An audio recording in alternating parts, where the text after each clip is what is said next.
tergantung dia bergaul dengan kuasa gelap lama atau sebentar. Ya, setuju. Nah, ya, yang ketiga, kalau yang berhubungan dengan tingkat roh, itu berhubungan dengan peperangan rohani. Ya. Jadi bukan menyangkut lama atau sebentar orang itu dilepaskan. Karena lama atau sebentar orang dilepaskan itu adalah tergantung diri orang tersebut. Dari iman kembali ke iman.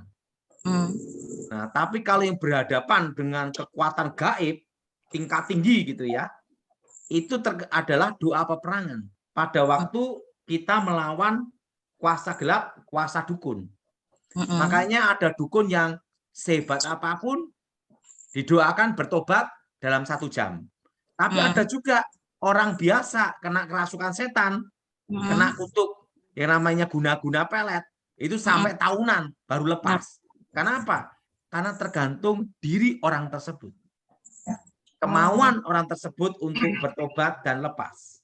Karena di dalam doa pelepasan, pelayanan pelepasan, itu tergantung orang tersebut niat atau tidak untuk bebas.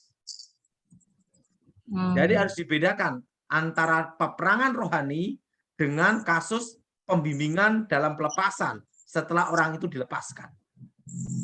Karena tergantung, sekalipun setannya rendah, tapi dia menikmatinya, lepasnya lama. Karena harus dibimbing dan dia harus sadar bahwa setan itu penipu. Nah itu loh. Yang kendalanya itu adalah tergantung diri orang tersebut, lama atau sebentar itu tergantung imannya dan kemauannya. Tapi Pak, sedikit lagi ya.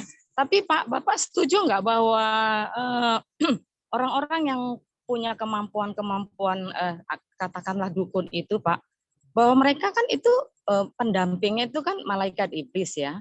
Dan itu memang mereka kan punya hierarki ya Pak ya, sehingga mereka punya beda-beda kemampuan. Itu setuju nggak Bapak? Saya beritahu Ibu, iblis itu satu.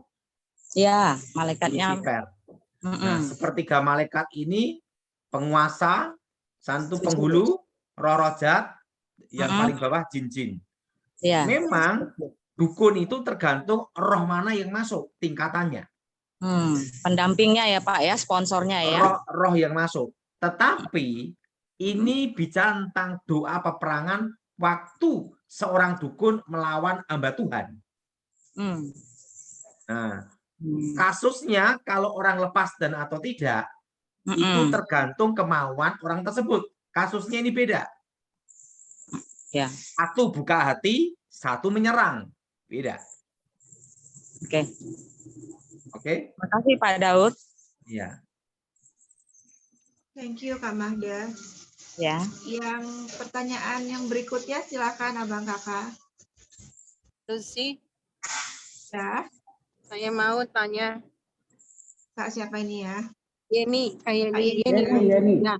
Ya silakan Kak Yeni. Ya, Pak Dotoni. Shalom. Ya. Ya, saya yang menghubungi Bapak kemarin, tapi saya lagi di perjalanan. Oke, saya mau tanya ya Pak. Pernah saya baca kesaksian Bapak bahwa keinginan. Jadi ada misalnya satu keluarga yang punya anak, misalnya laki-laki semua, inginnya anak perempuan. Atau dia punya anak perempuan semua, inginnya anak laki-laki. Nah, karena mereka sangat kadang mereka seperti salah ya Pak, nanti boleh dikoreksi. Terus sehingga anak itu, misalnya kalau tadi diinginkan laki-laki, ternyata dia memang perempuan, jadi seperti laki-laki gitu. Yang kalau misalnya diinginkan perempuan, lahirnya laki-laki jadi seperti perempuan. Sehingga perilakunya juga bisa membuat seperti dia bisa jadi lesbi atau bisa berperilaku seks yang salah. Itu apakah memang keinginan orang tua itu bisa jadi ditunggangi setan atau iblis ya Pak? Bisa. Kedua itu berhubungan dengan psikologi.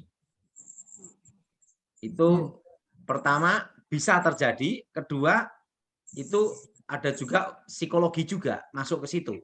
Itu double dua itu. Nah, karena orang bisa kena jadi bencong atau lesbi itu kan bisa karena transfer spirit, karena sering bergaul. Nah, atau diperlakukan seperti itu. Nah, itu akan mempengaruhi kejiwaan. Bisa terjadi. Oke? Oke, terima kasih Pak. Ya, thank you Kak Yeni. Yang lain barangkali Boleh Kak bertanya? Elmi. Oh, Boleh. Bang Lagi ya. Roganda ya. 3 lagi. Roganda. Ya, silakan Bang Roganda. Oh, shalom. Shalom Pak Daud. Shalom. Saya suka nonton video Pak Daud, tapi yang saya tonton kebanyakan mengenai situasi ekonomi yang ada tahun 2021 sampai 2023. Tapi karena topik kita mengenai LGBT, mungkin izin saya sedikit aja bertanya. Menurut Pak Daud, kan Pak Daud suka menyampaikan berdasarkan petunjuk Tuhan juga mengenai keadaan situasi zaman sekarang ini, apa yang mendasari orang semakin berani dengan menunjukkan bahwa dia LGBT? Terima kasih Pak Daud. Karena sekarang ini mendekati hari kedatangan Tuhan yang kedua kali. Sehingga setan kerja luar biasa. Karena kedatangan Tuhan kan sudah dekat. Jadi setan kerjanya, kalau dulu kerjanya setengah lembur, sekarang lembur 24 jam gitu loh. Karena kedatangan Tuhan sudah dekat. Oh begitu ya menurut saya. Iya. Oh. Iya, saya melihat Pak Daud ya. Sekarang kejahatan meningkat seperti sampai setan aja minder lihat kejahatan manusia. iya Pak Daud, saya lihat di luar negeri sementara ini kan semakin ada undang-undang memberikan kebebasan bagi mereka untuk sesama jenis melakukan pernikahan yang seharusnya tadinya mereka nggak terima seperti itu gitu Pak Daud. Tapi saya melihatnya ada orang juga kita tidak menghargai orang yang seperti itu, malah kita katanya salah juga orang yang seperti itu, kita juga harus hargai sebagai manusia katanya. Padahal menurut Pak Daud bagaimana itu? Ya, kita kan harus mengasihi jiwa-jiwa supaya bertobat kan. Ya. Tidak boleh membenci, tapi mendoakan supaya bertobat di jamah Tuhan. Amin. Oke, lanjut. Kalau yang berasumsi hak asasi manusia, apakah bisa disebut orang tersebut kena Aku nanya ya, Lus. kena serempet, Pak? Gimana? Gimana Kak Ina? Sorry Kak. Kan ini homo sama lesbi. Kemudian kan banyak orang yang berbicara tadi hak asasi manusia. Nah, yang berbicara tentang hak asasi manusia, apakah mereka ini terserempet juga gitu? Wah. Terserempet oleh pengertian kalau mereka ini perlu dibela karena hak asasi manusia. Sementara kita ngerti lu nggak boleh. Laki-laki sama perempuan laki-laki sama laki-laki nggak boleh, perempuan sama perempuan nggak boleh gitu.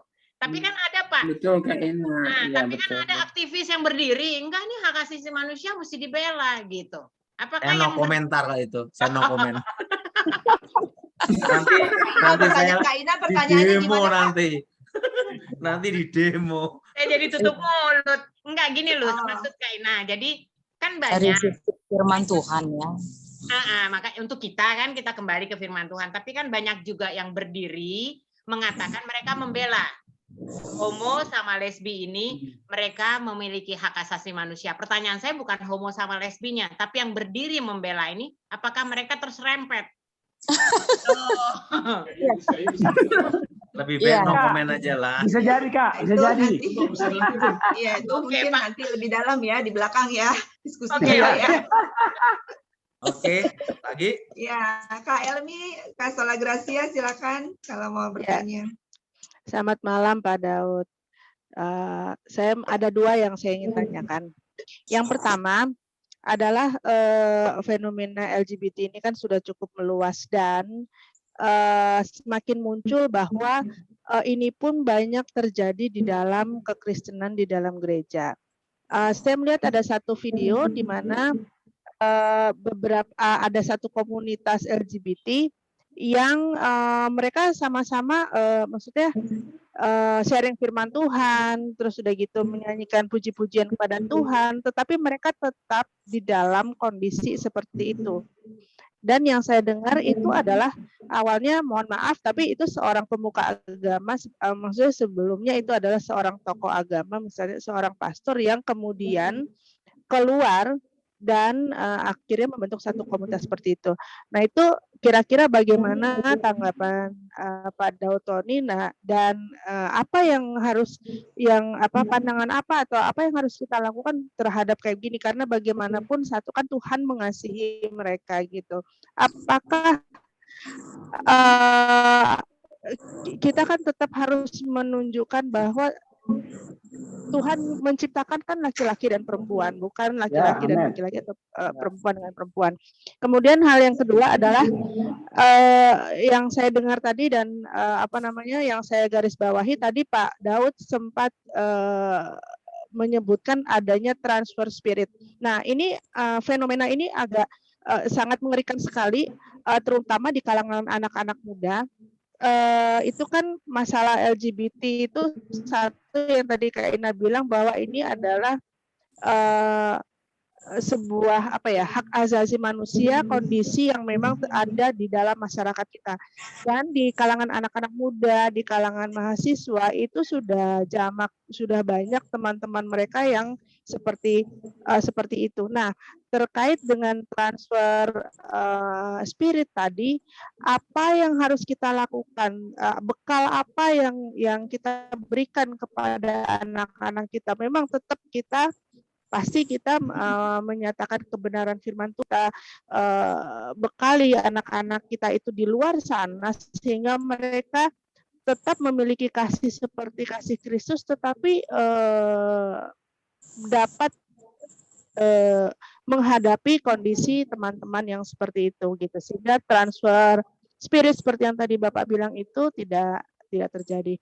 Itu aja pertanyaan saya, Pak Daud. Terima kasih. Pertama, doa darah Yesus sucikan tubuh jiwa rohku, darah Yesus bentengi. Itu untuk menghindari transfer spirit. Kedua, kita harus membatasi pergaulan orang-orang yang terlibat seperti itu. Karena itu bisa mempengaruhi psikologi, betul? Nah, ketiga, kita memberikan anak kita, keluarga kita, pemahaman bahwa laki-laki ini perempuan, beda.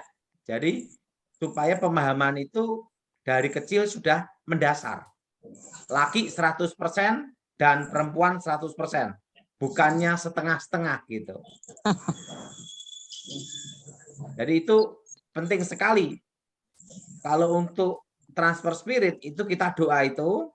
Nah, kedua, dan pemahaman tentang laki-laki 100%, perempuan 100%, dan kalau laki-laki dan perempuan itu menikah, kalau yang hubungan badan laki dengan laki itu salah.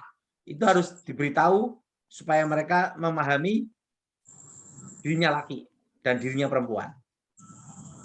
Oke?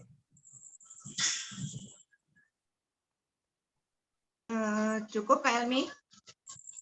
Ya, tapi gimana kalau misalnya di dalam gereja di mana mereka justru membuat satu kayak komunitas yang memang semuanya memang LGBT gitu, dan sepertinya tidak ada kesan untuk, maksudnya nggak ada kesan mereka ingin kembali kepada hakikatnya yang benar sebagai laki-laki perempuan, tetapi tetap tinggal di itu oleh karena seperti alasannya bahwa ya Tuhan Yesus kan mengasihi kita, menerima kita apa adanya, mungkin seperti itu. Nah, itu bagaimana gitu loh? Kita harus kasih mereka pemahaman dulu, dan itu kalau di gereja ya kita harus memberi masukan bahwa mereka ini harus melepaskan kebiasaan itu. Ya, artinya mereka sedang mencoba mensosialisasikan bahwa ini oke gitu ya. Iya, soal gitu. Ya. Tapi mungkin ini sebetulnya sama bahayanya, bahkan mungkin lebih bahaya lagi. Ini cara mereka untuk masuk ke dunia Kristen yang sangat protek gitu ya. Kita kan sangat protek, ini langsung bilang dosa gitu ya. Nah, Mungkin ini propaganda mereka dengan cara yang lebih. Iya. Karena Iya, itu itu sikap tegas gereja sebenarnya. Ya, iya. dan kita Itu ya, kita juga. ya jadi seolah-olah kayak kita jadi seperti apa ya, mentolerir gitu loh kesannya ya. Jadi mentolerir itu gitu. Jadi kayaknya itu acceptable gitu karena apa namanya itu ya apa namanya ya Tuhan Yesus kan mengasihi ya bukan kemauan kita menjadi begini seolah-olah begitu gitu loh. Iya, Ya. merasionalisasi Iya. dan menyentuh Iya. humanisme ya, sisi humanisme Iya. kita. Ya. Sembunyi di balik HAM. Ya, oke. Oke, Iya. saya rasa sudah cukup, Ibu. Ya, oke. Cukup ya Kak Elmi ya. Ya, Ya, kita ya, doa cukup, ya. ya. Ya, yang lain barangkali Abang Kakak mungkin ada, saya lihat ada Kak Yulina ini di Bali kan. Nah, pusatnya itu. Nah, di Bali kan Kak Yulina mungkin sering banget ya berhadapan dengan apa isu ini, mungkin juga ada jemaat atau yang lain barangkali mau sharing atau bertanya silakan ya. Ada Kak Kelly juga kayaknya. Wes, selamat. Nah, Kak Yulina atau Kak Kelly atau Bang Rudi atau siapa silakan ya. Iya, boleh saya bertanya? Oke, Bang lanjut. Rudi ya, silakan Bang Rudi. Selamat malam. Malam Bang. Halo, Pak. Saya ada saat ini bukan tahun ini sudah ada salah satu stasiun TV di Indonesia ya. Itu semua pembawa acaranya itu bergaya sama, Pak. Seperti gaya lemah gemulai. Itu seolah-olah dibentuk oleh media TV tersebut ya dengan gaya seperti itu sehingga acara dalam stasiun TV tersebut dibuat seperti ramai, heboh dan sebagainya. Dan ini pertama ya itu dari salah satu stasiun TV ya mungkin Bapak kakak-kakak adik semua tahu itu stasiun TV nggak perlu saya sebutkan itu jadi setiap hari itu ya ada di tayangan jadi semua pembawa acaranya dibikin 5 atau 6 orang itu gayanya sama seperti itu bahkan ada satu orang anak Tuhan di situ juga saya nggak perlu sebutkan yang jadi MC dan sekarang cukup salah satu dia orang yang terkenal juga dalam dunia entertain ya. Kedua sifat seperti itu seolah-olah sekarang itu dianggap suatu tren dan dianggap laku sebagai seorang pembawa acara atau MC suatu kegiatan acara. Kalau menurut Pak Tony ini gimana Pak bagi pandangan orang Kristen Pak? Sehingga ada kekhawatiran juga ya anak-anak yang suka nonton itu ya lama-lama bisa jadi ngikutin dan menganggap wah ini suatu hal yang biasa, lumrah gitu. Akhirnya jadi kayak tertular seperti Bapak bilang tadi kan hal-hal seperti itu kan bisa menular ya dari gaya-gayanya. Ini perlu namanya kita memprotek anak-anak kita, keluarga kita untuk memberi pemahaman.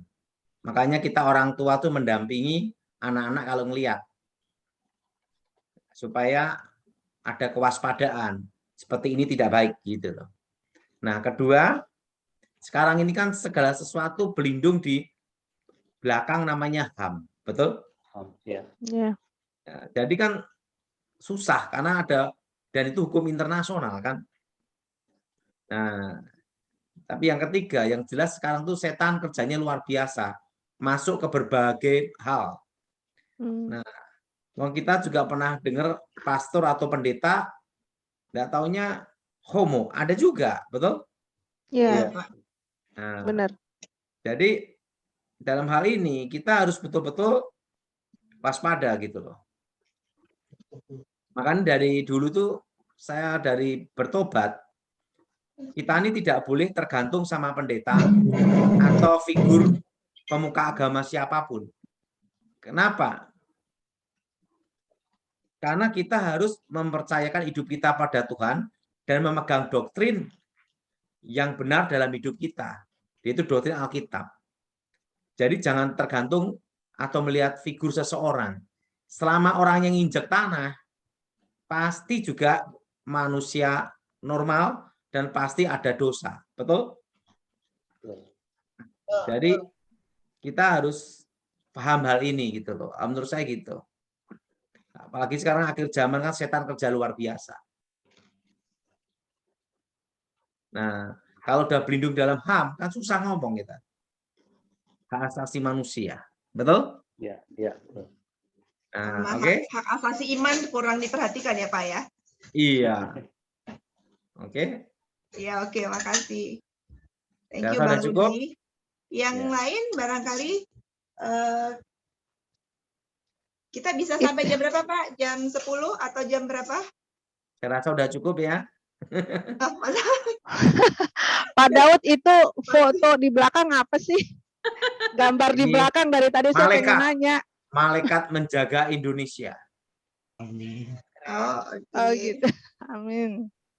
Pak, kalau gereja atau hamba Tuhan atau pendeta yang setuju sama itu gimana tuh Pak?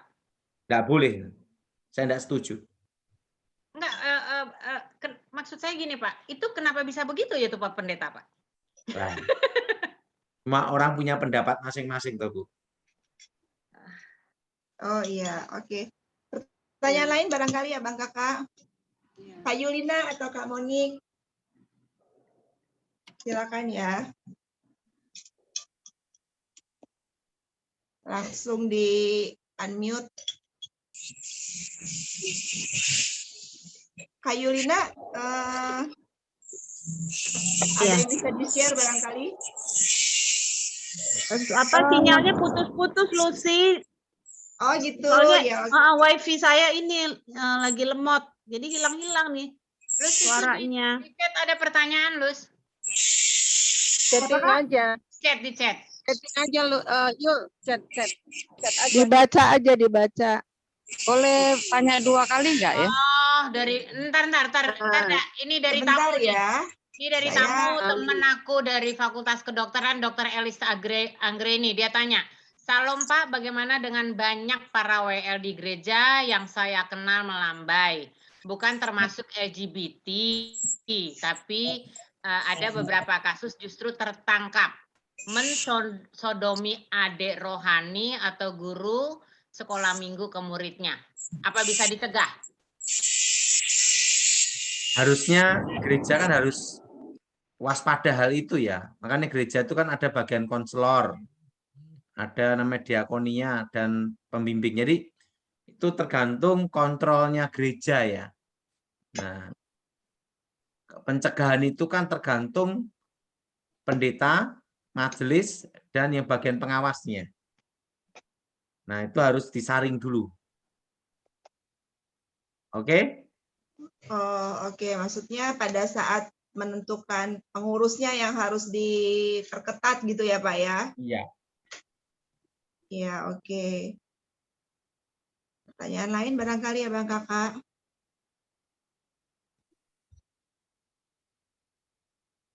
Oke, saya rasa udah cukup ya. Karena Maksudnya udah gimana, Pak? Pak Daud? udah selesai dulu. Pak Daunnya udah mau selesai. Karena saya belum makan ini, Bu. Ya Ya ampun. Gak taunya kita nyari Bapak mau sesi ini lama banget, Pak. Udah Oke. banyak bersabar nih, Pak, para sahabat. Oke. Oke. Oh, Ada gitu. lagi yang terakhir deh, kasih kesempatan terakhir. Baru Pak Daud boleh. Boleh saya bertanya ya. Siapa nih? Shalom Pak. Memang sudah lama kita menunggu Pak Daud. Itu tolong Pak ada yang Daud berisik Tony. dong. Siapa sih itu? Oke, lanjut. Ya, oke. Silakan, Bang Roganda. Bang Roganda yang ini agak Enggak, sedikit. pertanyaan saya begini Pak ya. Kemarin saya lihat ini kan masalah di bangsa kita, nggak mungkin kita tidak melihat ya. Ada banyak itu ditangkap sama polisi, mereka menggunakan suatu tempat di satu hotel gitu.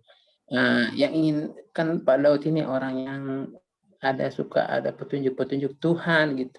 Bagaimana menurut Pak Daud ini bangsa kita, bangsa Indonesia ini untuk menghadapi karena kita kan ada generasi Yeremia ini kan, generasi Yeremia, supaya generasi Yeremia ini terselamatkan gitu Pak.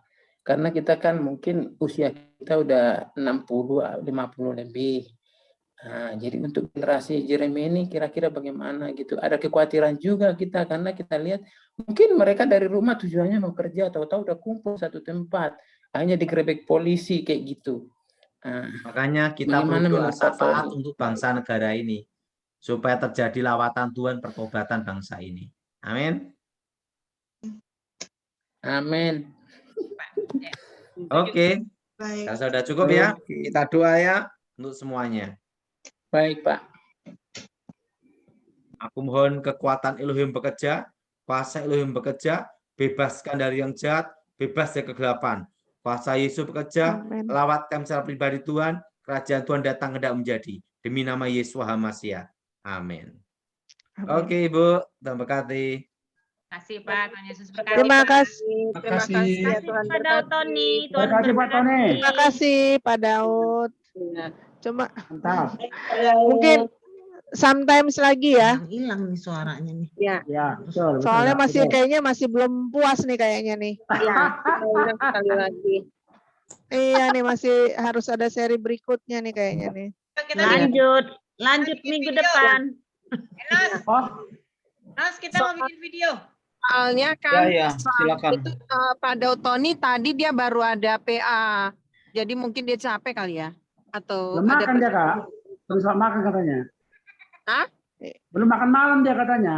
Oh, Dia belum alah, makan sama iya, sekali, makanya karena kasihan. tadi dia PA, maksudnya dengan apa kelompok dari Amerika. Dia Iya. nggak sempat Itu ada ketemu, alasan jadi yang ya. saya tidak bisa Kita undang terima. lagi deh. Next kita undang lagi. Kok Maunya tadi dia, kayak gitu tuh, Kak? maunya tadi dia diizinkan bawa makanannya, nggak apa-apa sambilan, namanya kan ngobrol ya. Kasihan ya. Ya, Iya. sebetulnya udah diinfo lama sih, schedule Iya. waktunya juga ya, Kak ya. Tapi ya Iya. sudahlah. Enggak, kita kan nggak tahu memang dia belum makan. Kalau tahu kan gue juga makan barusan tadi.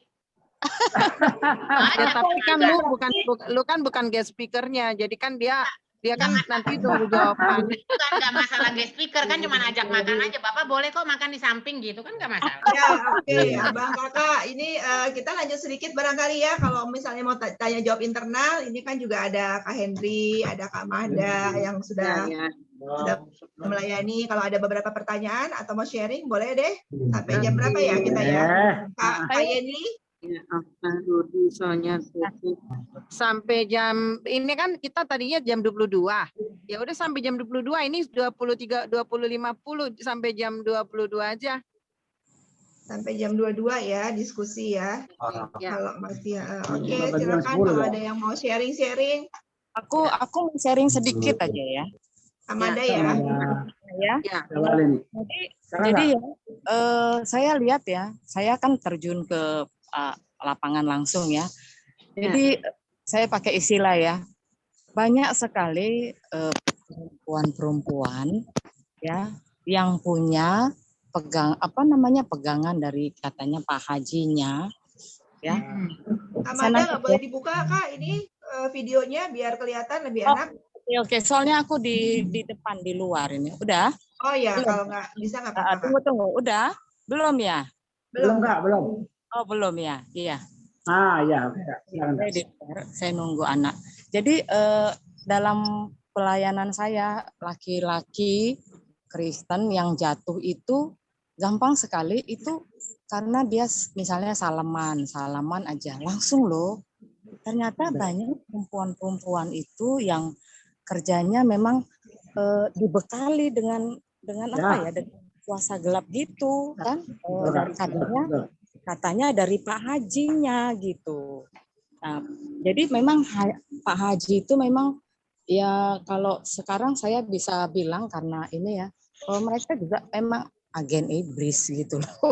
karena betul, karena kenyataannya di beberapa orang-orang yang saya layani gitu ya, mereka karena gara salaman sebentar, terus ini sebentar. Terus kalau orang yang pernah saya layani perempuan juga ya, pernah dia pelacur ke Singapura. Dia cerita bahwa saya dibekalin Pak Haji gitu. Nah dari situ saya melihat bahwa bukan soal dukun-dukun loh, bukan soal dukun-dukun, mereka dapat ilmu itu dari Pak Haji juga mereka dapat, sehingga ya ada beberapa yang saya iniin yang Yang ilmu putih Kak ya. mungkin doa gitu loh ya, karena Ya. dapatnya dari Pak Haji gitu loh judulnya. Nah itu loh supaya kita lihat juga kan kadang-kadang anakku ada yang pernah dikasih nasihat-nasihat gitu ya sama temennya, yuk kita ke tempat Pak Haji gitu, ngomong-ngomong nanti banyak ilmu yang sepertinya bagus, padahal ya Hajinya juga agen ternyata gitu. Itu sih pengalaman saya, makanya saya serius karena banyak yang yang rontok rumah tangganya ternyata gara-gara begitu, kasihan gitu loh. Kak, maksudnya itu kayak pelet ya Kak? Agak belum paham nih. Iya bisa aja ya, saya bisa jadi itu pelet ya karena Pelet ya Los ya. Nah, mereka Mada pernah dengar gak yang kasus di Manado? Yang artinya ada sekelompok gereja, itu gereja mengatasnamakan gereja, dulu namanya Michael ya, saya nggak tahu lupa itu namanya pemimpinnya. Itu mereka tuh kalau datang seperti orang lah membawa seperti multilevel marketing istilahnya tuh membawa jiwa ke sana. Jadi maksudnya mereka dideteksi darah. Jadi kalau kita bersalaman sama mereka, kita nggak sengaja cincin mereka tuh menggores tangan kita, dan itu mereka masukin ke seperti komputer gitu loh. Jadi pernah ada satu kejadian itu di Manado. Saya nggak pernah dengar pula itu. Yang saya tangkap ya itu aja sih, beberapa yang sudah ngaku ya, ada dari silum, saya bilang istilahnya silum ya untuk muslim ya. Nah, soalnya aku di luar nih. Nah dari silum-silum dari wanita-wanita begitu, mereka cenderung mengakunya mereka dikasih Pak Haji gitu loh. Gitu. Jadi kalau pernah dengar kayak ini sinyal wifi-nya jelek Kak, videonya dimatiin aja kayak dia akhirnya dilayani. Kalau adalah Woi, Bang Enes lagi makan tuh. putus ya. Pak Daud bilang katanya dia belum makan, jadi aku ingat. Putus saya di perjalanan. Yang kedua adalah makan balik lagi Pak. Kayak ini. Videonya dimatiin Kak. Putus-putus Kak. Videonya dimatiin aja boleh nggak? Gembala jemaat, sorry ya. Jadi gembala jemaat itu lanjut yang lain.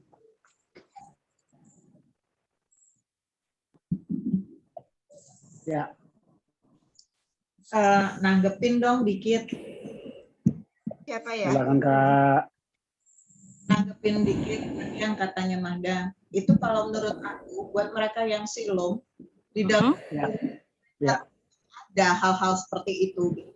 Ada pertanyaannya, ada ininya gitu. Jadi kalau menurut aku sih kalau buat mereka itu biasa aja sih.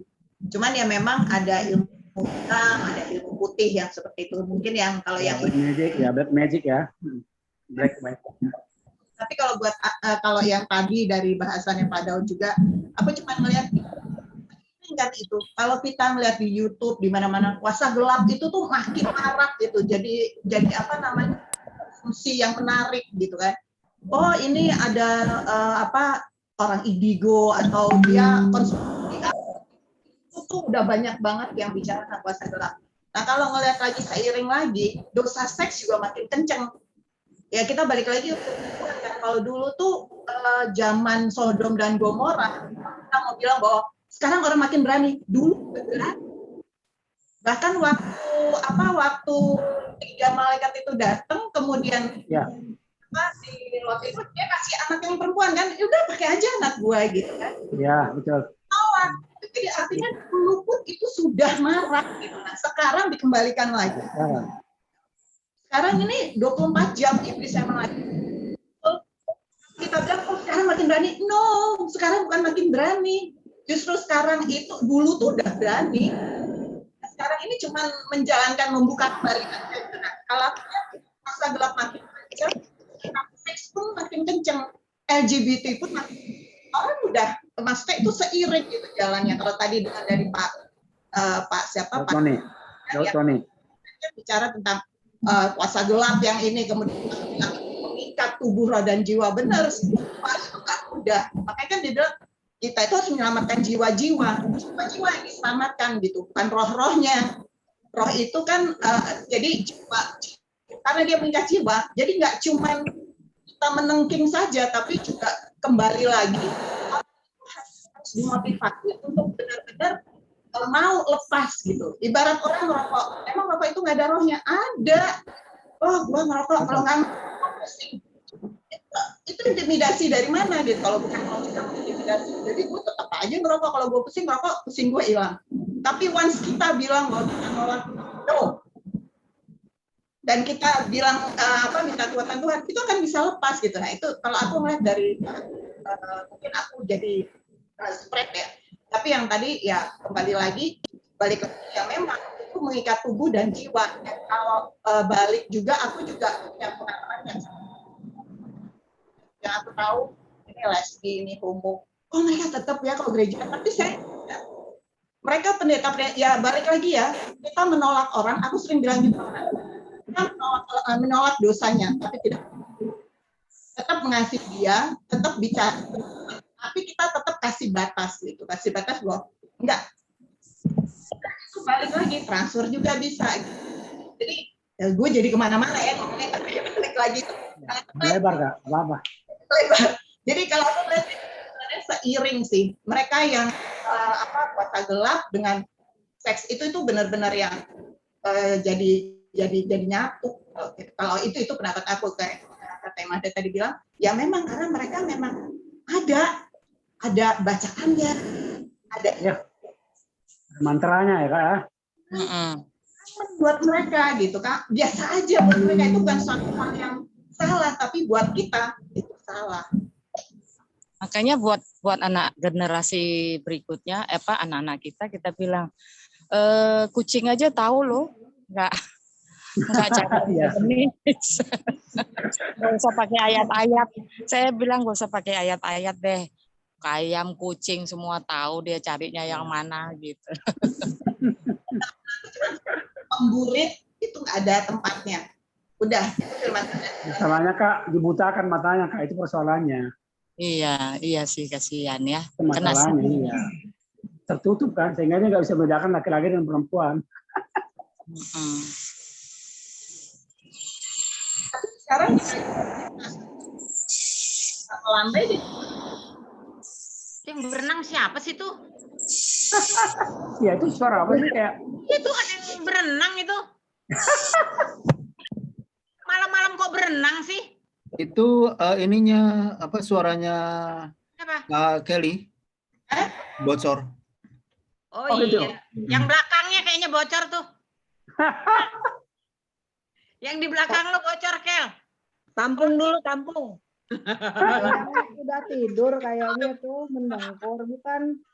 Aku pakai speaker mungkin. Sekarang bocor. Udah bagus. Ada bersih nih. Udah bagus. Udah bersih. Ini kali speaker. Bukan yang tidur. Bukan Kak, itu mungkin tadi gangguan dari itu roh jahatnya Kak Erik yang dulu. Masa lalu Dia denger nggak? Dia denger nggak? Nggak denger. Oh, nggak denger. Kalau dari Emma sudah ke dubbing deh. Tapi sama yang lain dia denger. Ya dulu tuh Kak. Dia lagi di ruangan dulu. Tuh kan ada lagi. Kan aku bilang dulu, bukan sekarang. Dulu takut soalnya bilang sekarang.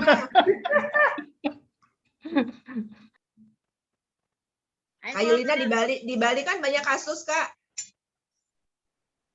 Masih di mute. Gini, sorry. Ini jam saya ini sebentar hilang, sebentar muncul. Tadi udah mau live, tiba-tiba suaranya bagus lagi. Nah, ini Kak bagus nih Kak. Dia mesti sharing Kak. Lu nggak ngirim-ngirim sih Yul, jadi dia timbul tenggelam makanya. Itu pengaruh roh-roh yang ada di sana loh. Betul, Bali ya terkenal. Ya, Dewata, Dewata. Bohong Yul, bohong. Ini kalau di Bali kalau di Bali LGBT itu udah makanan sehari-hari. Ya, Udah lihat itu sering lah gitu ya. Tapi yang saya belajar dari orang-orang sekeliling itu mereka itu bukan dijauhi gitu. ya. Mereka diterima. Nah, sekarang bagaimana dengan kita gereja-gerejanya Tuhan? Apakah orang-orang yang seperti itu kita jauhi? Atau kita lihat sepertinya mereka tuh najis atau kotor lah gitu, seolah-olah kita ini suci banget gitu ya. Saya ingat waktu sebelum saya ke Bali itu di gereja saya yang lama di Gading Serpong itu ya, ketahuannya sih setelah mereka terjun di pelayanan. Dan mereka ini pelayanan mimbar loh, satu singer, satu pemain musik.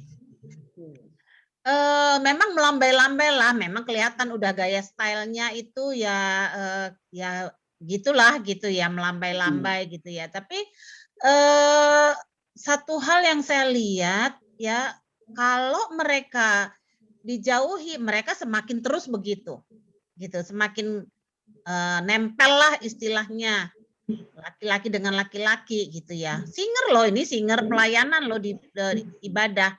Satu pemain musik, satu singer.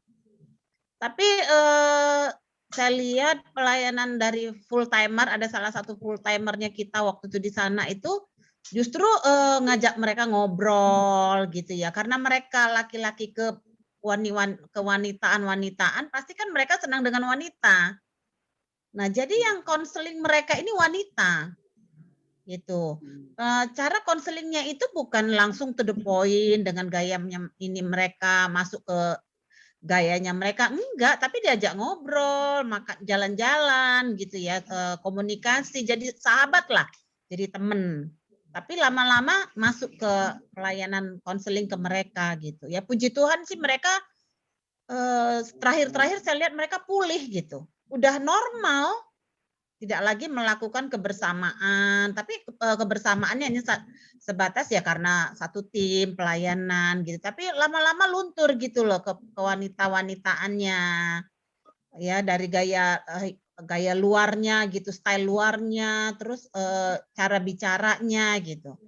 Nah ini sebenarnya kita bahas LGBT bukan hanya membicarakan mereka, sepertinya seolah-olah mereka itu ya pokoknya udah nggak layak deh gitu. Ya, solusi Kak ya. Tapi justru kita ini kan gereja Tuhan ya, gereja Tuhan ya, tuh. Aku setuju dengan Kak Yulina 100%. Jadi justru diajak untuk sebagai sahabat. Dan itu saya lihat di Bali ini ya memang banyak kok. Banyak pokoknya itu udah makanan sehari-hari, bergandengan, kadang berciuman gitu ya. Saya kadang-kadang sampai mata saya melotot, bener nggak sih ini laki-laki sama laki-laki gitu. Atau kadang-kadang perempuan sama perempuan gitu ya. Maksudnya udah kayaknya peluk-pelukannya melebihi banget gitu. Kadang-kadang itu terlihatnya waktu di kolam renang, di pantai gitu. Jadi saya sih melihatnya ini bukan sesuatu yang harus dijauhi ya. Tapi ya ini bukan pelayanan mudah. Ini benar-benar bukan mudah pelayanan seperti ini. Ini memerlukan waktu untuk kita sacrifice, korban waktu, korban bagaimana membangun hubungan dengan mereka, sahabat. Itu yang saya lihat gitu loh ya. Jadi kalau bilang di Bali Pulau Dewata, ya memang kami gereja yang di sini tidak lagi mendeklarasikan Pulau Bali Pulau Dewata, tapi Pulau Puji-pujian. Itu yang selalu keluar dari perkataan kami, mulut kami. Pulau Bali menjadi Pulau Puji-pujian. Enggak, sahabat tolong dukung doa. Ini adopsi saya dalam pokok doa Pulau Bali. Ya, jadi minta tiap hari Tuhan tambah-tambahkan jiwa setiap hari dari suku Bali. Nah, ini memang harus benar-benar harus ditangisi. Pulau Bali ini benar-benar harus dengan air mata didoain. Gitu, ya. Itu aja sih kesaksiannya, ceritanya. Oke, Kak. Thank you. Oke, lanjut. Tuh kan suara saya putus-putus, hilang-hilang kan? Enggak, jelas, Kak. Jelas kok, Kak. Jelas, Kak. Jelas. Terang benerang. Aku setuju dari point of view-nya Kak Yulina. Karena sebenarnya... Ya, nambahin, Kak. Iya, aku nambahin. Ya, silakan. Nambah, Kak. Nambah, Kak. Nambah ya? Ya. Halo, Bro Hen. Nambah ya. Ya. Ya, jadi kalau aku setuju dengan point of view-nya Kak Yulina, bahwa seringkali, dan itu sudah pernah kita bahas sebenarnya, seringkali gereja menjadi speechless. Nanti kita keluar salah, Dok.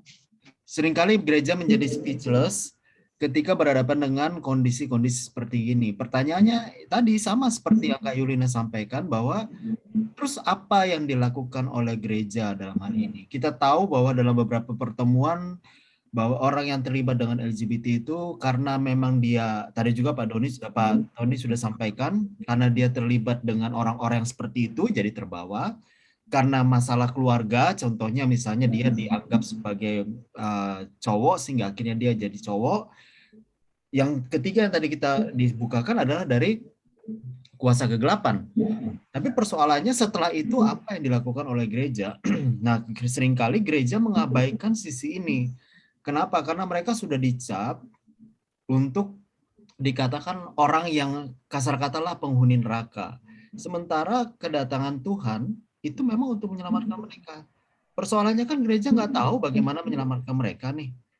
Yang ada adalah kalau alirannya misalnya aliran pelepasan, mereka disuruh tiap hari lepas peluk. Kalau aliran-alirannya humanis, mereka didekati sampai sepertinya tidak ada kedekatan dari segi firman Tuhan, yang penting secara humanisnya. Nah, hal ini yang menurut aku perlu memang dijembatani. Kita sepakat semua bahwa dengan siapapun kita harus tegas menyatakan bahwa LGBT itu dosa, adalah dosa. Dan tidak bisa dosa itu dibuat abu-abu. Racunnya harus dibilang racun. Tapi persoalannya adalah bagaimana kemudian kita atau gereja terutama atau anak Tuhan umumnya itu menyikapi ini. Nah, seringkali yang aku lihat SAP itu tampil. Kalau aku bicara dengan anak-anak aku bilang LGBT dosa. Nggak ada abu-abu, dosa ya dosa. Aku akan berdiri menentang itu sampai kapanpun. Tapi di sisi lain juga, aku sudah sampaikan juga waktu itu di grup juga di sini, bahwa ketika ada orang LGBT yang secara manusia dia dipersekusi, aku akan berdiri bukan bela LGBT, tapi membela dia sebagai orang yang harusnya tidak dipersekusi gara-gara pilihan dia atau gara-gara dosa dia itu. Sama seperti Tuhan Yesus. Ketika kemudian Tuhan Yesus dinyatakan lemparin batu enggak, dia bilang siapa yang berdosa lempari. Artinya kemanusiaannya. Dan aku melihat Yesus itu figur yang sangat-sangat luar biasa ya. Dia di satu sisi dia sangat tegas terhadap dosa, tapi di sisi yang lain dia sangat humanis sehingga tidak ada orang yang bisa mengatakan bahwa dia bukan pribadi yang dia bukan pribadi yang ada cacat di dalam moral. Dua inilah yang menurut aku orang-orang Kristen harus pelajari. Orang Kristen harus berani berdiri menyatakan dosa adalah dosa, tidak di cover dengan sesuatu yang manis, tidak di cover dengan sesuatu, oh iya, tapi sekarang kan begini, nggak bisa, dosa adalah dosa. Tapi satu pihak juga orang Kristen harus bisa berdiri ketika ada kemanusiaan yang terganggu. Itu dari aku, menurut aku. Aku setuju banget dengan Kak Yulina, point of view-nya itu pas.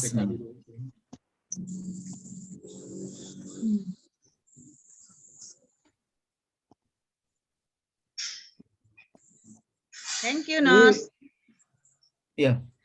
Berarti Bang Enos perlu gereja membuat pelayanan khusus ya untuk orang-orang seperti itu ya. Jadi memang harus dilayani, jangan hanya artinya yang normal-normal dilayani, kiranya seperti itu diabaikan. Nah, ini kan juga salah gitu ya. Kita sama seperti holistik gitu Bang ya. Iya, holistik. Kita sama, jadi kita seperti menjadi orang yang munafik. Seringkali kita satu pihak kita menentang dosa, kayak Petrus. Ketika Petrus ini ditegur oleh Paulus, kenapa dia ditegur oleh Paulus? Karena waktu orang Yahudi belum datang, dia makan bareng dengan orang-orang yang tidak Yahudi, ngobrol bareng, bercanda bareng. Tapi kemudian ketika orang Yahudi datang, dia mengundurkan diri sampai kemudian Paulus mengatakan sikapmu itu itu tidak membawa kemuliaan bagi nama Tuhan. Nah, kadang-kadang kita orang Kristen juga begitu. Karena kita mau menjaga bahwa kami ini orang kudus, kita orang Kristen, maka bersentuhan dengan mereka pun juga dianggap sesuatu hal yang mengganggu kekudusan kita. Sementara Tuhan selalu menyatakan kekudusan kita tidak tergantung dari luar, kekudusan kita tergantung dari hati kita. Yesus tidak terganggu kekudusannya ketika dia bergaul dengan wanita yang berzina. Yesus tidak terganggu dengan bergaul dengan pemungut cukai. Dia tidak peduli dengan kumpulan-kumpulan orang pendosa. Kenapa? Karena kesuciannya tidak pernah tercemarkan gara-gara sesuatu yang dari luar. Nah, ini juga yang menurut aku kita harus sebagai orang Kristen menempatkan itu. Kenapa? Karena mereka juga orang perlu diselamatkan, ya Kak. Bukan, mungkin kendalanya gini kali, Nos ya. Aku sih nggak tahu. Cuma gini, kalau dia jemaat di satu gereja, mungkin dia juga nggak boleh menarik diri. Kalau tadi Yulina kan memang itu karena dia dia pelayan ya, jadi kelihatan. Ya, pelayan. Kalau dia cuma jemaat terus nggak ada pemerhati, itu juga repot. Terus ketika gini, kayak sekarang sebenarnya banyak gereja yang ada pemuritan, ada segala macam. Nah, kalau dia menarik diri itu juga kan nggak terdeteksi. Itu juga yang memang mestinya juga memang dari pihak gereja sih ya. Memang dari pihak gereja yang harus lebih aktif melihat jemaatnya, memonitor mungkin ya, memonitor kalau dia menarik diri. Nah, ini perhatikan itu gereja tuh kurang. Saya nggak tahu nih apakah pengerjanya kurang atau apakah gitu, karena kelihatan banget gitu kalau sekali cuma dideketin nggak ini, terus mereka cuma misalnya ini udah kenal, nah itu terus gitu. Misalnya si A orang baru dia welcome, nah ini pasti pengerja gereja tuh terus ke ini. Tapi ketika ada satu pribadi yang tidak misalnya didekati terus langsung menarik diri, gue jarang lihat kalau pengerja itu terus dekatin gitu. Nah, jadi mungkin yang aku sih lihat dari gereja gue tuh gitu kayaknya dia menarik diri gitu. Jadi nggak bisa nggak menjemaati lah gitu istilah kasarnya. Jadi kalau udah menarik diri, udahlah kali dia gini. Tapi kalau memang seperti yang kita berharap yang kayak di Yulina, ya mungkin kita bisa bantu itu sih gitu. Jadi memang harus kerja juga tuh dari gereja. Ya, gereja kalau aku lihat gereja memang harus menemukan pola pelayanan bisa menyentuh mereka. Ada satu gereja aku tahu membuat pelayanan itu, tapi kemudian dicap dia gereja yang istilah menyetujui LGBT. Sampai gembala sidangnya menyatakan bahwa kita tidak pernah menyetujui LGBT, tapi kita harus membuat pelayanan buat mereka. Jadi apa yang dibuat? Kebaktian. Dan itu memang menjadi kontra. Kebaktian seperti yang datang itu apa ya, bencong ya ini kebaktian, sehingga akhirnya mereka punya gambaran gereja LGBT. Tapi kemudian gembalanya menyatakan tidak, kami tidak pernah menyetujui itu. Tapi kita membuat gereja itu supaya mereka bisa datang. Kemana lagi mereka mau datang? Nah, hal ini memang agak peka karena kita selalu kan kita selalu berpikir bahwa manusia itu kan selalu berpikir yang hitam putih. Ketika misalnya ketemu orang misalnya hamba Tuhan lagi jalan di misalnya pelacuran, misalnya konfer pelacuran, kita langsung ngecap, gila lo segini, datang ke pelacuran, kan kita belum tahu dia lagi nginjili atau apa. Nah, tapi itu juga alasannya Enos, kan banyak seperti mungkin si Gomar jangan-jangan pikirannya gitu kali, atau seperti orang-orang di negara luar tuh di Amerika ada gereja yang terima LGBT, jadi ada logonya. Gomar masalahnya gini kayak ini, Pak Gomar aku telepon langsung, aku tidak mendengar ada kata orang kan. Dia memberi izin bukan Mas? Pak Gomar itu menyatakan bahwa dia, ini aku bilang dalam hal begini, ini sedikit menyimpang ya. Aku tidak mendengar dari kata orang, aku telepon langsung, dan aku waktu itu kan kasihkan chatnya di grup, hanya aku bilang jangan disebar. Jadi Pak Gomar itu alasannya apa? Dia sampaikan bahwa di salah satu anggaran dasar PGI disebut bahwa PGI akan berdiri untuk menegakkan hak-hak asasi manusia. Itu salah itu. di satu sisi oke, kita bisa menerima itu, tapi di sisi lain langkah-langkahnya PGI ya? dalam hal ini itu bertentangan. Contohnya waktu dengan itu salah MKC. itu, MKC dia nggak ngomong loh. Iya betul. Mas sekali bilang betul. Harusnya kalau dia menekankan poin yang sama di dalam anggaran dasar di dalam PGI, harusnya dia bicara. Diminta untuk jadi Kalau saksi ahli LGBT pun dia nggak bilang mau. hak ajasi, kenapa MKC dia nggak bilang hak ajasi? Nah, Bahas itu. Itu makanya itulah. Itu jadi itu yang mengakibatkan orang banyak bereaksi, contohnya mengenai hak asasi. Kenapa kemudian dia dia punya rumah sakit PGI banyak yang tidak digaji. Iya. Itu namanya bukan hak ajasi. Itu yang mengakibatkan akhirnya orang bertanya, kok lu nggak ini. Aku waktu dengan masalah MKC juga aku WhatsApp dengan dia. Iya. Terus dia bilang apa jawaban dia? Jawaban dia ya dikatakan bahwa kita tidak bisa masuk ke sesuatu hal yang istilahnya akan menjadi pro kontra lah. Waktu itu nggak ada tuh kayak begitu. Nggak ada itu. Iya.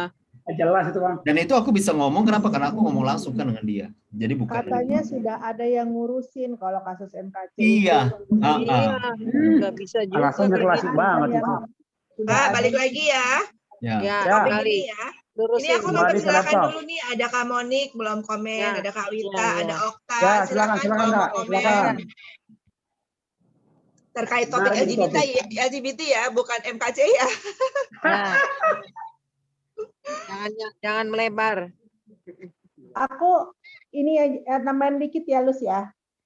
Tapi tadi yang disampaikan Pak Daud saya banyak setujunya ya, karena apa? Begitu ditanya apakah LGBT itu kasusnya pure karena okultisme, dia bilang enggak. Ada juga unsur psikologis. Ya dia enggak maksudnya enggak kayak orang yang enggak nih semuanya serba okultisme gitu kan, enggak. Terus dia ada mengungkapkan tentang adanya transfer spirit lah segala macam, terus bagaimana pelayanan dan bagaimana ditunggangi gitu ya Kak. Tapi dia juga masalah psikologi tadi sempat dia bilang kok psikologi dia. Iya. Artinya kalau menurut saya jadi dia netral, dia ngelihat dari beberapa sisi. Ya. Bagus sih kalau aku bilang. Artinya persepsi kita terhadap Pak Daud Tony yang hanya semata-mata ngeliat okultisme tuh hari ini aku clear gitu. Terbuka, iya. Iya, thank you Kak. Iya. Pentingnya untuk mendengarkan langsungnya itu ya mungkin ya. Ya, betul. Setuju. Ya. Jadi nggak hanya mendengarkan kata orang. Iya. Harus membiasakan itu, jangan suka dengarkan kata orang. Okultisme aja, saya tadi udah pikir, jangan dia ngomongnya nih, iya semua LGBT atau apa, semua okultisme gara-gara gitu. Makanya saya pancing tadi pertanyaan tadi karena seringkali kan orang dibilang, itu okultisme gitu kan, istilahnya keinginan. Nah, keinginan itu kan juga berdasarkan dari keinginan pribadi manusia kan, dan sehingga ditunggangin iblis bisa. Jadi membuat kebiasaan terhadap anak yang dilahirkan. Misalnya, ya kan, ada misalnya dia pengen perempuan, padahal yang lahir laki-laki, dan mereka membiasakan itu jadi kayak anak perempuan. Ya, jadi terciptalah pribadi seperti itu. Nah, tadi kan psikologi juga.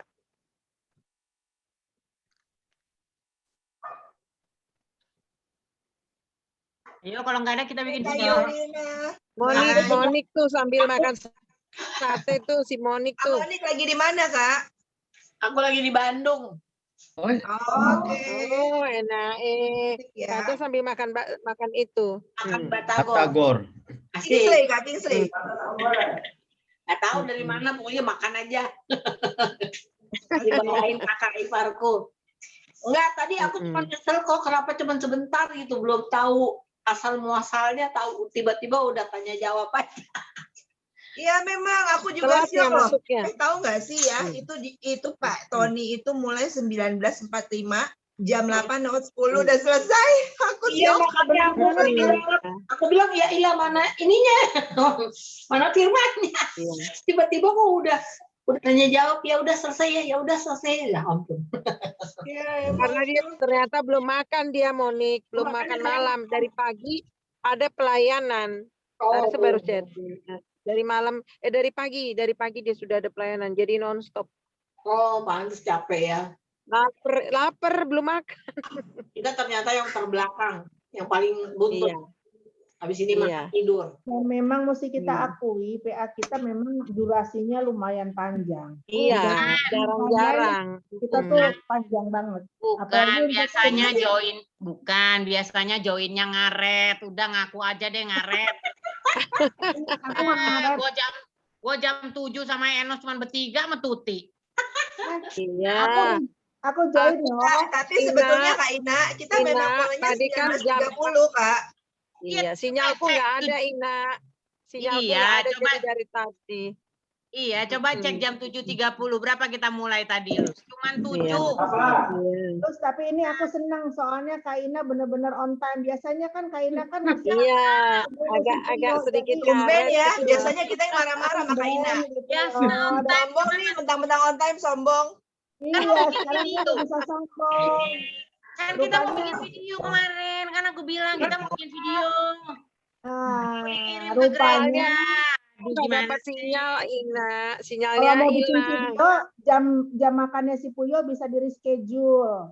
Iya dong, kasihan lo, gereja mau Dalam itu, Kak Sola dalam itu ngomongnya udah. Kayaknya mewakili tuh Kak Enos. Semua perasaan. Gue mah dalam semuanya. Aku Kak Sola, yang semua yang nggak buka video itu bilang gini. Jodoh. Lagi makan semua. Bro, kayak nggak kenal aja. Kak, aku mau balik dong sebentar ke Kak Monik. Kak Monik, kakak Iya. kan guru sekolah minggu nih Kak. Kenapa? Kakak kan guru sekolah minggu. Iya. Nah, itu sebetulnya aku sering cukup banyak dengar bahwa cukup banyak kesaksian ketika khususnya gay ya kayak. Ini aku melempengkan sedikit ya kakak. Istilahnya tuh homoseksual itu cinta sejenis tuh homoseksual. Kalau cowok-cowok bilangnya gay, kalau cewek-cewek bilangnya lesbi. Jadi homoseksual itu sebenarnya bukan gay, bukan laki sama laki ya. Teruskan aja. Nah, balik lagi nih ke Kak Monik. Aku pernah dengar beberapa kesaksian para gay khususnya ya. Mereka itu jadi gay karena pada saat mereka zaman sekolah minggu, retreat itu mereka dilecehkan oleh kakak sekolah minggunya yang cowok. Ya. Jadi buat aku ini sebenarnya lebih kepada warning sih Kak, kakak sebagai guru sekolah minggu ya, bahwa praktek-praktek seperti itu ngeri juga gitu loh Kak. Andri mungkin tahu tuh. Kita ada Andri mungkin tahu Andri terus kalau Andri dengar mungkin dia tahu. Ada di sebelahku Kak. Ada ya? Ya bro. Pas tahu nggak kawan kita ada yang kayak gitu kan sama pamannya? Oh, iya. Tahu kan? Ah, udah. Ya udah. Kita jangan teruskan. Yang penting tahu karena aku Siapa? Hah? Iya. Ya udah bro. Ya. Ya, Kak Monik ya. Jadi artinya Itu ke pamannya itu. Tunggu ya. Anakku baru datang dari Jakarta. Ya udah. Oh, oke. Kalau puji Tuhan di tempat aku sih nggak pernah ada seperti itu ya. Karena memang di tempat aku itu gurunya itu rata-rata itu sudah menikah, gitu loh. Jadi memang yang muda-muda ini agak kurang karena mungkin mereka berkarir, sibuk berkarir, lebih ke pemuda remaja kayak gitu. Jadi yang banyak itu adalah guru-guru yang umurnya itu di atas 40 tahun. Guru sekolah Udah pernah cerita belum kejadian aku? Apa itu Kak? Belum pernah cerita? Belum. Pernah ini? Udah. Lupa. Udah kan? Aku belum pernah dengar, coba diulang lagi. Ya, jadi dulu waktu SMA itu ada pelayan gereja. Bawa pelayan gerejanya, orangnya baik ya, dan menjadi kawan aku gitu ya. Menjadi kawan aku. Kenapa? Oke. Udah. Kak Monik tadi agak ribut. Menjadi kawan aku. Nah, sama seperti kemudian ada satu waktu dia nginep di rumah. Dia nginep di rumah. Kemudian ya Ada yang berisik tuh. tidur satu kamar kan dengan aku gitu ya. Nah, tiba-tiba pas jam-jam berapa tuh? Jam 2-an. Oh iya. Udah pernah aku cerita kali ya? Iya, pernah. Nah, dia ngedeplok begini. Dia ngedeplok begitu. Nah, karena dulu kan memang aku latihan pencak sama kungfu kan. Jadi memang aku tidak pernah tidur mati. Itu udah kebawa dari dulu gitu. Bahkan waktu latihan dulu aku tidurnya duduk. Jadi tidur setiap hari itu bertahun-tahun tidurnya duduk. Jadi nggak pernah tidur mati itu. Gerak sedikit aja orang langsung tahu. Jadi waktu dia nemplok begini, aku pukul, aku tendang. Tapi kan aku anak kecil, aku nggak tahu bahwa istilahnya dia punya kecenderungan itu kan. Baru kemudian Om yang cerita. Waktu besok aku ceritain kan. Karena aku polos-polos saja, aku bilang, kemarin si ini nih gini loh. Dia bilang, wah, Nos mending kata Om, mendingan kamu jangan lagi undang dia dan sebagainya. Nah, yang aku mau sampaikan ada apa? Memang predator-predator ini banyak. Yang korbannya yang orang-orang lemah ya, anak kecil atau yang masih polos-polos, Kak. Iya, artinya benar. Contoh nih, kedua nih, aku cerita juga ke anak-anak aku. Yang kedua, aku lagi waktu masih SMA ya, jalan kan pakai mikrolet gitu ya, bus. Di samping aku ada cowok duduk, kami duduk sama-sama gitu. Tangan dia nggak tahu gimana nemplok ke paha aku, ke paha Kak, ke paha. Aku pindahin dong, dia nemplok lagi. Tangannya ke situ. Aku bilang, ini apa?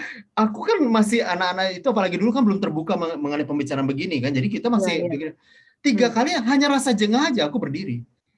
Nah, memang predator-predator ini yang memang kita harus kasih tahu baik kepada anak-anak kita, harus sangat hati-hati. Karena itu aku kasih tahu kepada anak-anak, terutama kepada Esra sama Angel sama Sharon ya. Aku bilang jangan nginep berdua. Iya. Kalaupun ada harus bertiga, aku bilang. Terus yang kedua, ya tegas saja. Kalau ada begitu, jangan kemudian istilahnya, oh ini wajar, mungkin dia nggak sengaja. Nah, enggak, lari aja. Aku bilang. Karena memang mereka sekarang pastinya jauh lebih berani begitu. Jadi kita harus mempersiapkan anak-anak kita dengan apa ya? Dengan satu ini yang bahwa memang nggak bisa. Informasi cukup ya Kak, sama informasi cukup dan how to. Ya, betul. Ya, bagaimana counter itu? Ya. Gitu. Jadi jangan lagi nggak enak lah, jangan lagi mungkin dia nggak ngerti atau misalnya contoh nih ya, Esra kan baru kemarin balik dari Singapura. Dia naik pesawat sendiri kan. Ya aku wanti-wanti kepada Esra, jangan kamu ngobrol dengan orang lain, pakai ini saja. Supaya orang lain tahu kamu sedang tidak mau diganggu. Ya. Gitu. Ya itu hal-hal yang perlu aku kasih tahu. Mungkin anak-anak berpikir, papa ini terlalu parno. Bagi aku sebagai orang tua, kita harus ingatkan. Kenapa? Karena mereka berani-berani. Iya. Sekarang itu tahu nggak? Itu kayak penyakit menular ya. Kayak di daerah Sibolga itu ada satu tempat, kok jadi rame sekarang. Dulu kan itu nggak pernah kedengeran. Sekarang itu ada komunitas mereka kayaknya bertambah terus. Tapi memang jadi orang-orang berduit, artinya gini loh, yang bekerja punya uang, sementara anak-anak yang kecil-kecil atau yang masih remaja pengen dapat uang gitu ya. Ada hubungannya sih, ada yang ngelem, ada yang apa, mereka butuh uang gitu ya. Dan itu jadi korban orang-orang yang seperti itu gitu. Dan kayaknya seperti simbiosis mutualisme juga. Nah itu juga perlu diwaspadai juga itu. Betul. Iya. Orang dekat itu Kak harus hati-hati. Betul, orang dekat juga hati-hati, Aku nggak pernah perbolehkan Sharon, Angel, Esra dari kecil sampai dengan sekarang untuk mereka jalan berdua sekalipun dengan adik aku Yusuf atau dan sebagainya, enggak. Iya. Bukan aku khawatir dengan Yusuf, tidak. Tapi etikanya harus sudah mulai diceritakan bahwa tidak boleh begitu. Lebih bagus menjaga daripada ini kan. Iya. Kenapa ya kalau dulu rasanya kita mau jalan sama sahabat kita nggak apa-apa gitu, tapi sekarang udah beda, terkontaminasi dengan hal-hal yang seperti itu ya. Iya. Karena apalagi kalau kayak traveling tuh, Twin sharing gimana, Nos? Ngeri loh. Iya. Kalau Twin dulu sharing kan gimana, Kak? kan kalau misalnya kita traveling misalnya gitu kan kadang-kadang kan itu itu kan bisa twin sharing. Jangan kan? tidur mati, Kak. Jangan Hmm? pernah tidur mati. Nggak semua bisa Kak, itu ada ilmunya Tapi kali ngeri Kak. gitu loh. Kan selalu berdua-berdua gitu kan. Iya. Ya Kalau aku makanya selalu waktu si Gaby minta dia belajar taekwondo, kita kasih aja. Iya, buat Untuk ilmunya basic, dan untuk olah basic, tubuh. basic aja sih, bukan maksudnya untuk ini ya. Minimal jaga diri lah untuk. kalau buat cewek sih aku sarankan, kalau buat cewek ya paling sedikit tahu tahu pembelaan diri standar. Iya, standar aja. Nah, iya. Contohnya misalnya nih, buat cewek ya, buat cewek ini buat cewek. Jadi nggak perlu harus ini Mau makan adalah apa? Apa? Mau makan apa? Kamonik belum di mute. Oh iya. ini nih. Yang pertama kalau misalnya itu ini. Apa? Ini hidung. Ini hidung. Dihajar ini orang sekuat apapun pasti dongak karena ini tulang rawan. Ini satu. Yang kedua ini Gelap sih, Nos. Kenapa, Kak? Gelap nggak kelihatan apa-apa. Aku Kakak kali kakak. Kita aman sih. mungkin digeser kayak ini. Kamonik digeser layarnya. Nggak kelihatan. Digeser. Nah, paling penting kalau buat cewek itu tahu titik-titik lemahnya kayak ini nih. Lemah ya. Dihajar ini. Sama ini. Kalau cowok kan ada rambut ini ya, tarik aja. Itu pasti akan pengaruh dia. Jadi hal-hal kayak gitu itu yang perlu dibuat karena itu yang lebih berdampak kalau menurut aku. Tendang selangkangan, bro. Itu yang sama anak kecil. Ya, tendang selangkangan. Tapi kan seringkali begini, bro. Kadang-kadang kalau selangkangan itu kan hanya satu titik. Sehingga akhirnya kadang-kadang yang cewek itu punya pikiran begini. Kalau mau menjatuhkan cowok, yang dicari selangkangan. Sementara ketika kejadian terjadi, selangkangannya nggak ketemu-ketemu. Karena itu harus ada apa pemahaman selain selangkangan. Artinya kalau selangkangan nggak ketemu, hajar ini aja. Ini nggak ketemu, misalnya dia begini, hajar ininya kan. Ini sakit loh kalau ditarik begini. Itu tuh waktu zaman SD tuh guru-guru. Berarti guru-guru sadis juga ya. Itu cowok-cowok teman sering diginiin loh. Itu. Iya, benar. Gila. Ini. Tapi yang paling ngeri kalau aku bilang tuh kalau kayak pedofil atau pelecehan terhadap anak-anak itu loh. Itu yang agak ngeri ya. Karena kan anak-anak itu masih polos. Mungkin kita masih ingat nggak yang beberapa tahun yang lalu di kalau nggak salah di sekolah internasional kan yang gurunya melecehin ya di JIS. Itu kan parah banget itu loh. Maksudnya seorang guru terus sekolah kayak begitu gitu loh masih bisa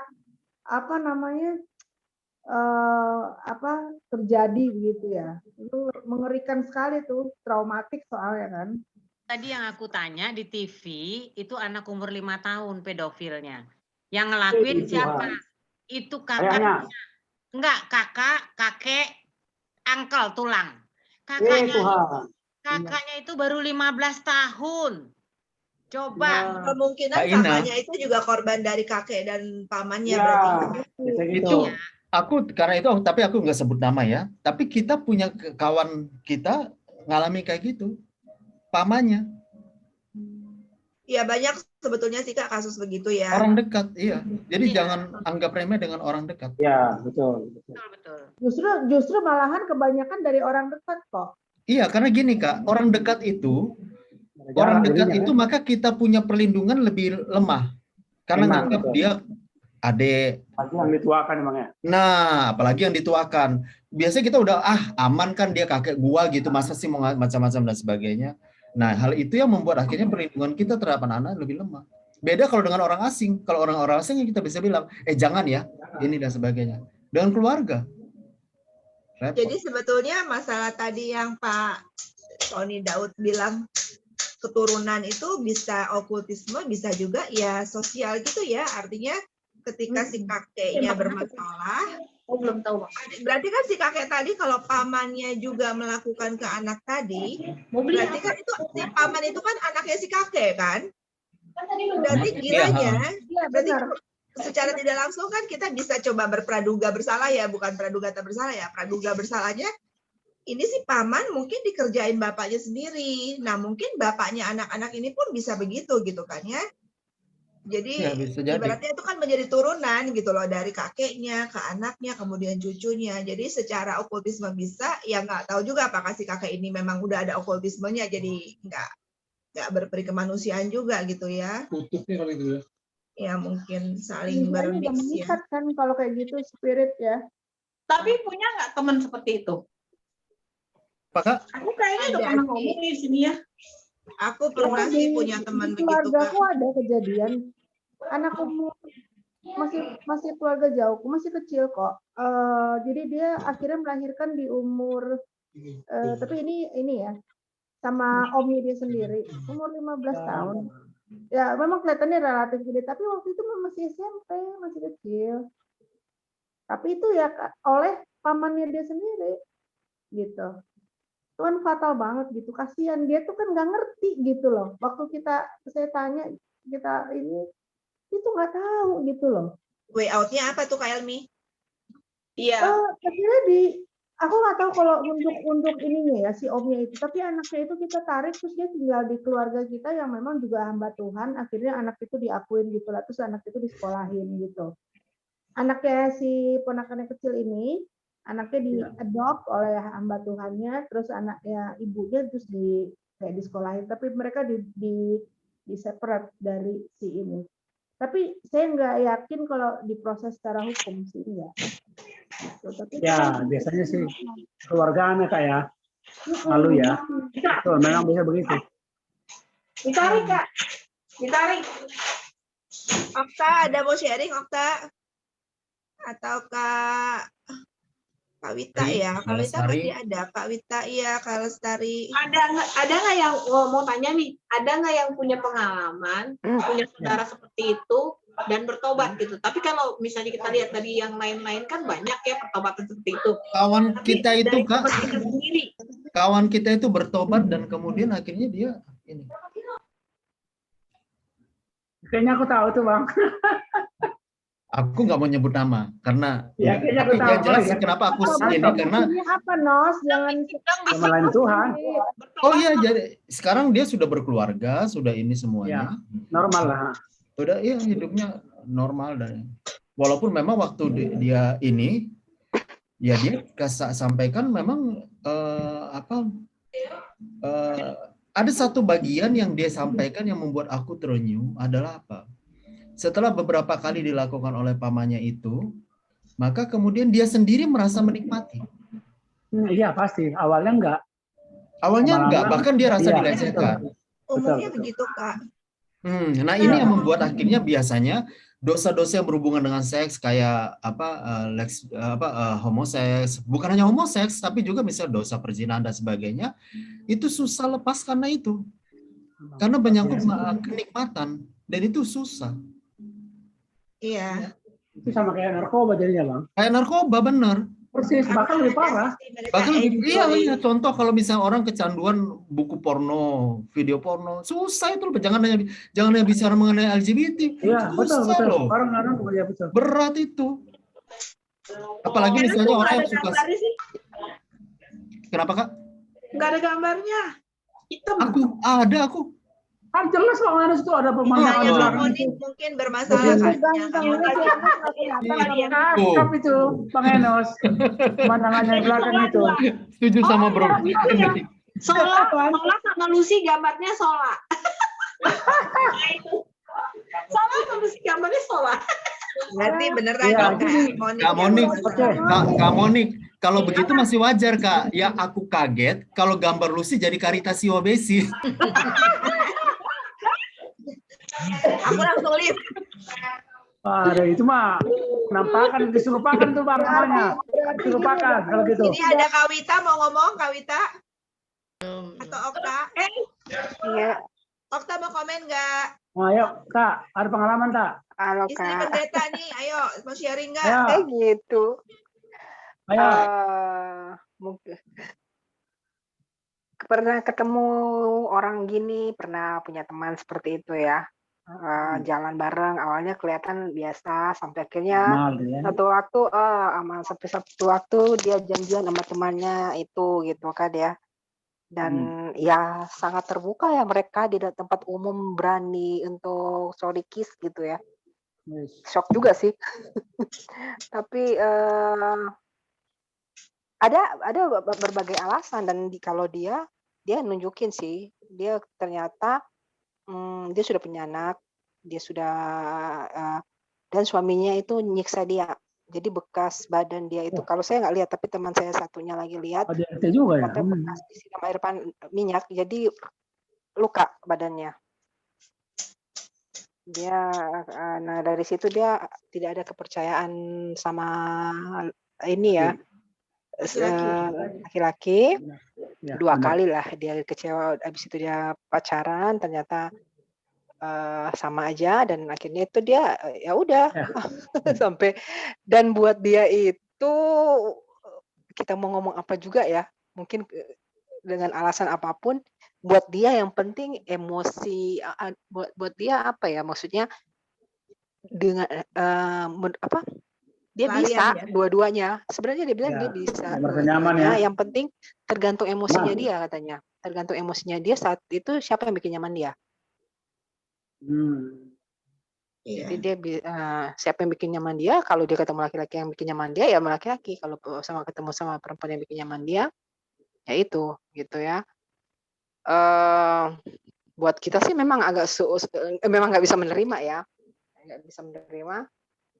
Cuma ketika kita juga tidak bisa menghindar ketika dia butuh orang untuk sharing ya, untuk share. Jadi ya kita mendengar itu. Walaupun terus terang awalnya itu awal pertama saya lihat ketemu, dan ya jujur ketika baru pertama sekali aku datang menghadapi seperti itu sempat ada penolakan sih ya. Syok ya, tapi pada akhirnya pada akhirnya sih maksudnya bukan apa,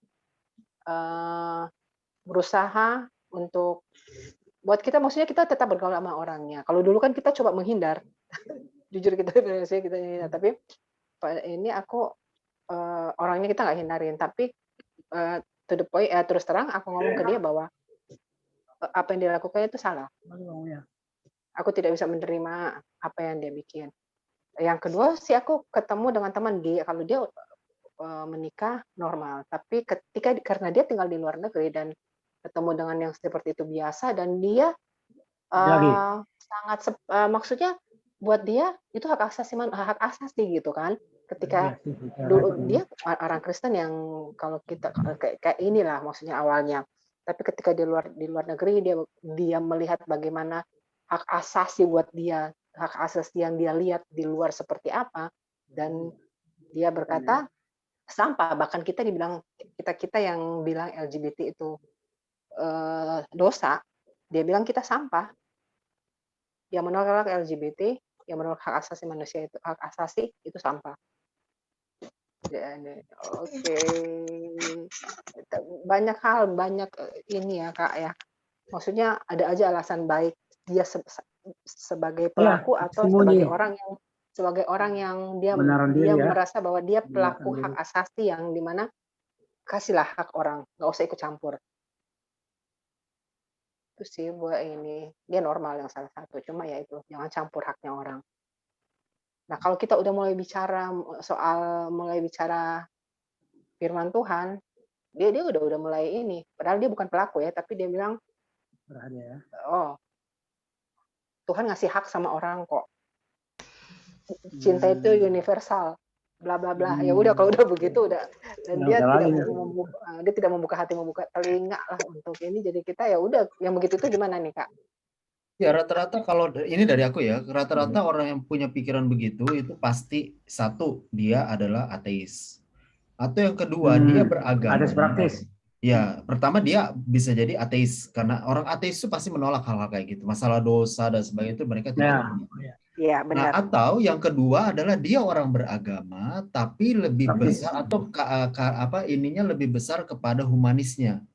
Ya. Dia Nah, percaya benar. pada Tuhan tapi dia humanis. Artinya, nah orang humanis itu pemikirannya gini, selama gue nggak nyusahin orang lain, nggak berbuat dosa secara ini, biarkan aja, kan mereka itu kan hak. Nah, ini yang tadi aku juga melihat bahwa seringkali hak asasi itu menjadi benteng buat kita membenarkan dosanya. Sementara bagi aku, dosa tetap dosa, hak asasi harus ditempatkan dalam konteks yang tepat. Misalnya tadi, kalau orang bertanya ke aku misalnya, apakah LGBT dosa? Aku akan bilang dosa dan tidak ada titik koma itu adalah dosa. Tapi kalau misalnya ada orang LGBT yang kemudian gara-gara, kan kita sering banyak baca di koran kan, bagaimana orang kelihatan dia jadi bencong, ditelanjangin, diarak keliling kampung. Ini. Nah, kalau ada begitu, maka aku akan marah sekali dengan orang yang lakukan itu, bukan karena LGBT-nya, tapi karena kemanusiaannya yang dihancurkan. Nah, posisi kita sebagai orang beragama itu harus di sini. Sementara orang beragama seringkali menjadi seperti Petrus, yang istilahnya ketika tidak ada orang, dia bergaul dengan ini. Tapi kemudian ketika ada orang, dia berubah sifatnya. Ini yang kebanyakan aku lihat di orang beragama. Kenapa enggak gini? Kita harus membiasakan menjadi orang beragama yang genuine, yang murni hatinya, yang nggak peduli dengan apa kata orang mau bilang apa ya, gue begini. Tapi satu pihak gue pertanggungjawabkan apa yang gue lakukan berdasarkan firman Tuhan dan tidak menyalahi Kristus. Nah, ini yang memang harus dibiasakan di dalam orang beragama. Sementara kalau orang ateis, pasti dia tidak akan menolak. Bicara mengenai dosa itu tidak akan diterima. Jangan bicara dosa kepada orang ateis, dia tidak terima itu dosa. Makanan apa itu ketika ya? Iya, jadi memang kemudian bagaimana dengan orang luar ya? Sama seperti kalau Esra nih ketemu dengan aku ya, aku ngobrol, "Pah, tahu nggak? Si ini tuh gini dia ceritakan. Anak-anak kuliahan udah menyatakan orientasi seksual mereka sebagai lesbian atau sebagai gay. Nah, kita sebagai orang tua harus bilang gimana? Kita harus bilang tegas bahwa memang itu dosa, nggak bisa. Tapi bukan hanya sekedar bilang nggak bisa. Kita harus memberikan pengertian yang jelas.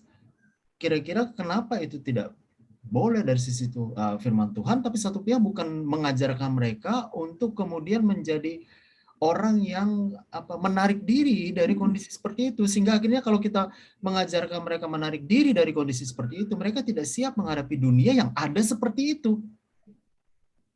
Seringkali kan kita bilang nggak boleh, nggak ini dan sebagainya. Mereka akhirnya berpikir gini, terus kawan gue begitu, ini gue begitu dan sebagainya. Apa sikap kita?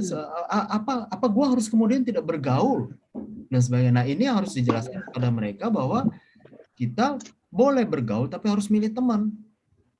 Hindari hal begitu bukan karena kita membenci mereka, karena mereka masih dalam posisi pertumbuhan. Orang yang membenci dosanya, Bang ya. Nah, itu. Jadi salah siapa ini, Kak? Salah siapa?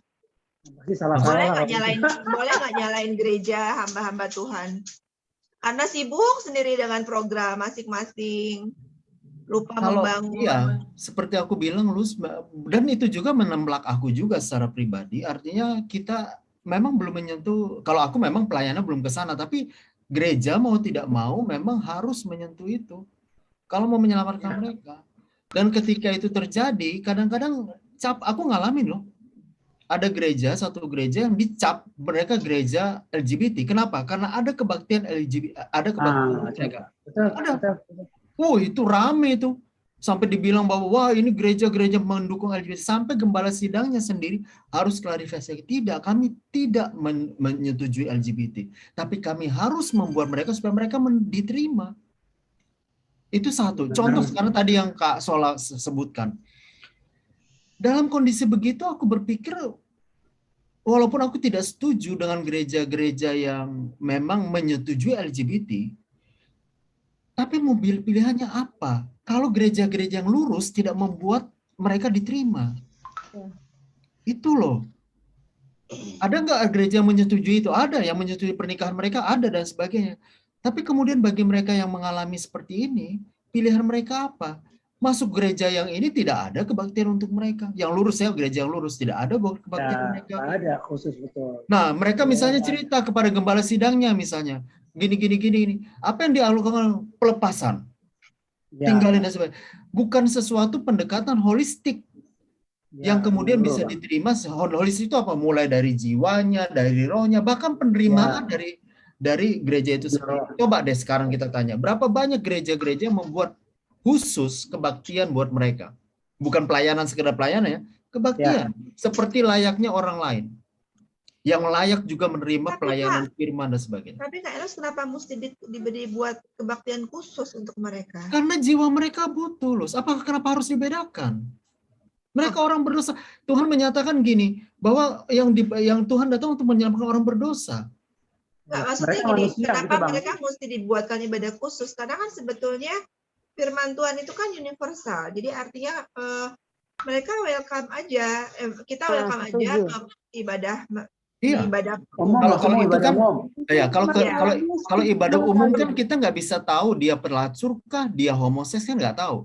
Tapi ada pelayanan khusus, contohnya pelayanan kaum bapak. Kenapa diadakan pelayanan kaum bapak? Karena kecuali memang gitu Kak. Gini kalau maksudnya gini, kecuali dibuka satu komisi misalnya untuk pelayanan khusus. Tapi kalau untuk ibadahnya mungkin general ya Kak ya, menurut aku.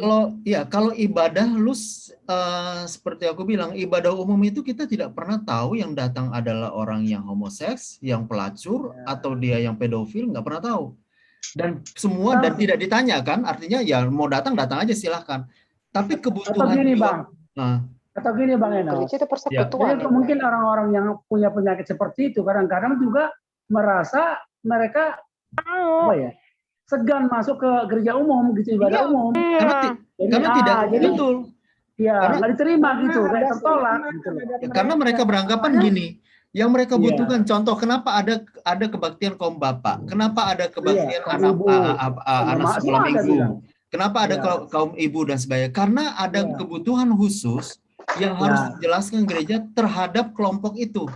Nah sekarang mereka datang kebaktian besar, mereka bicara mengenai kebaktian besar mengenai apa, mengampuni dan sebagainya, tapi ada kebutuhan jiwa khusus dia mengenai hal itu. Nah itu nggak ada gereja. Terus bilang Bang, khotbahnya itu sebenarnya gereja itu langsung gitu.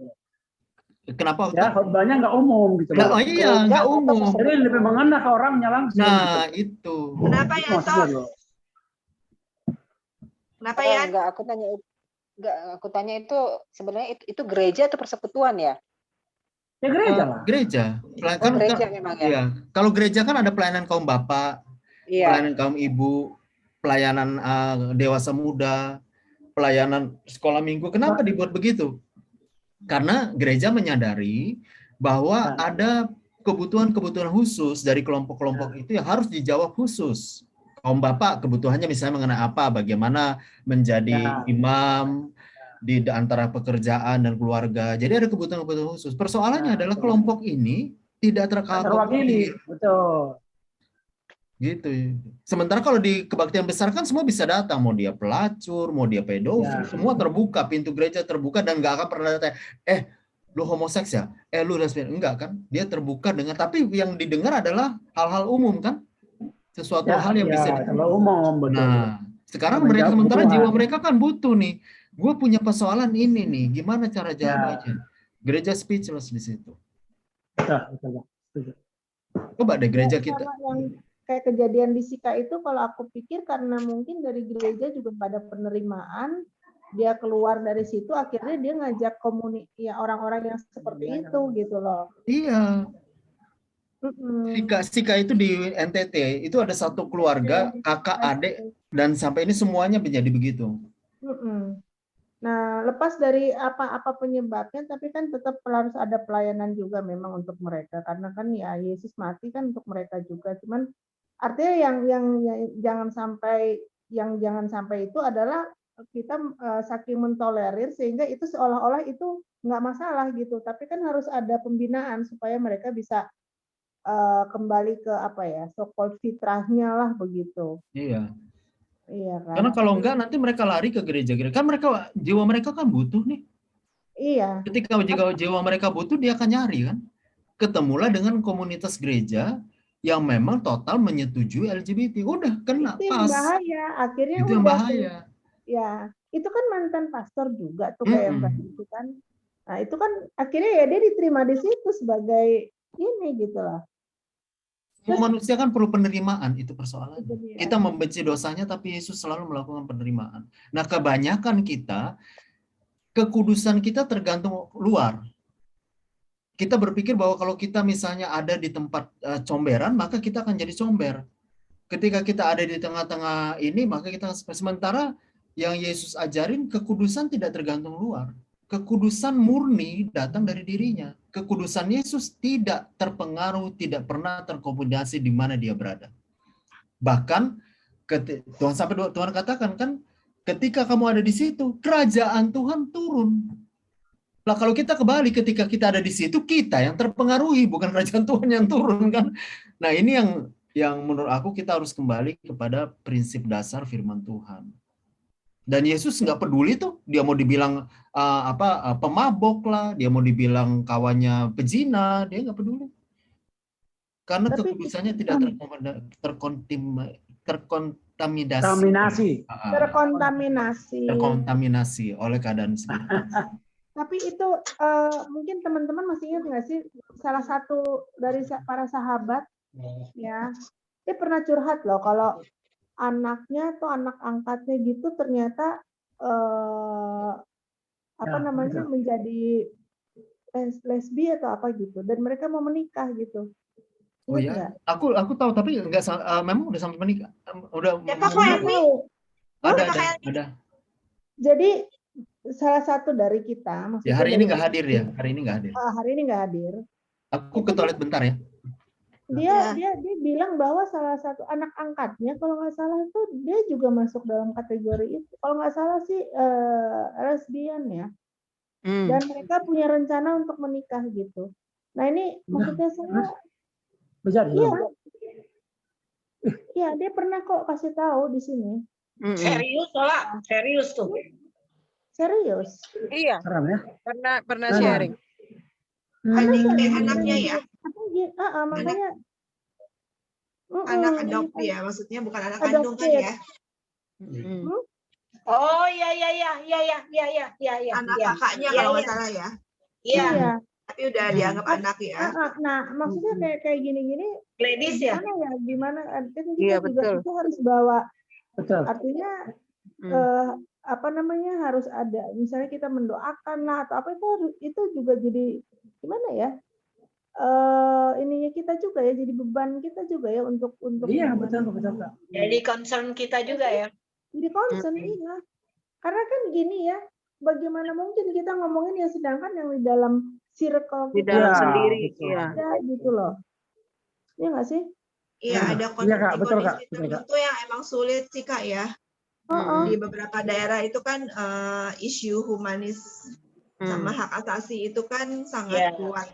Iya, udah gitu negara luar ya. Salah satu yang aku sangat yang dapat dari Pak Tony Daud itu ya, poin utamanya adalah yang bersangkutan. Buat aku tuh kunci utama sih Kak. Ya, will-nya. Mau seberbuih berbusa apapun kita ngomong, mau seberapa banyak yang tumpang tangan, kalau yang bersangkutan belum connect dengan Tuhan, itu sia-sia sih. Nah, kuncinya juga menerima Tuhan Yesus ya. Benar-benar harus terima Tuhan Yesus ya. Iya. Dong. Bahkan gini ya, kadang-kadang belum terima Tuhan pun, ketika orang ada di kondisi itu dan dia merasa memang ada yang nggak benar, belum lahir baru ya, dia merasa ada yang nggak benar. Nah, ketika will-nya dia itu membuat dia mencari dan berusaha, itu akan lebih mudah dibanding dia nggak merasa something wrong. Nah, itu udah susah banget tuh Kak, kita mau berbuih susah. Ya. Kalau orang sakit yang merasa sakit ya itu yang bahaya. Kalau dia sakit sadar dia ke dokter kan gitu Kak. Ini masalahnya nggak sadar, nggak sakit. Betul. Normal ya, repot. Nggak mau sembuh. Ya. Nah, kan itu repot. Datang aja Dianggap satu kenormalan. Banyak yang nggak sadar. Kalau nggak bikin di situ. Ya, begitu. Mau ditambah berapa menit lagi ini sahabat? Terakhir Udah, kan bikin video tar dulu ah. Iya, udah 10. Jadi udah selesai. Ini Ya, kan awal pandemi kita ada support satu gereja di Sumba dan kebetulan tanggal 23 November nanti mereka peresmian gerejanya udah alhamdulillah sudah bagus. Itu bagus banget jadinya loh gerejanya. Itu namanya Sola Gracia gerejanya ya, Sola. Waduh. Kasih karunia ya. Iya, dia minta gue bikin video sendiri nanti gue Serius nih Kak Ina. Iya, ntar tadi Iya, kan Sola Gratia nama gerejanya, Sola Gratia. Kak Ina bisa usul nggak Kak ke pendetanya? Ubah nama dong.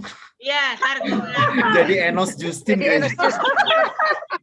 Udah Alkitabiah Bang. Sirik, ada yang sirik. Enos Justin udah Alkitabiah Bang. Ada yang sirik. Udah Alkitabiah Bang. Kalau Sola Gracia Alkitabiah banget tuh Bang. Alkitabiah banget ya itu ya. Iya. Kasih namanya kurang lengkap Kak, Sola Gracia FHUKI. itu juga mungkin dia ingat, makanya dia bilang tolong dong kakak-kakak Uki yang pernah bantu gitu. Apalagi yang bernama Sola Gracia ya. Sudah. Itu kebetulan. Perwakilan. Nanti bikin videonya Kak Elmi pakai baca puisi Kak Elmi. Salah. Kamu kasih kata sambutan. Iya. Kata sambutan. Mewakili para sahabat Sola Gratia. Ya, udah. Perwakilan sudah. Jadi iya. Terima kasih. Kalau nama saya boleh diabadikan. Ya, jadi yang bikin videonya Kak Ina sama Kak Elmi aja, kita boleh bubar ya. Ya udah kita nonton aja ya Monik. Ya udah. Kita nonton aja, mereka berdua aja. Atau gini Kak Ina. Nama saya sebagai gereja. Kak Ina, kan nama gerejanya Sola Gracia.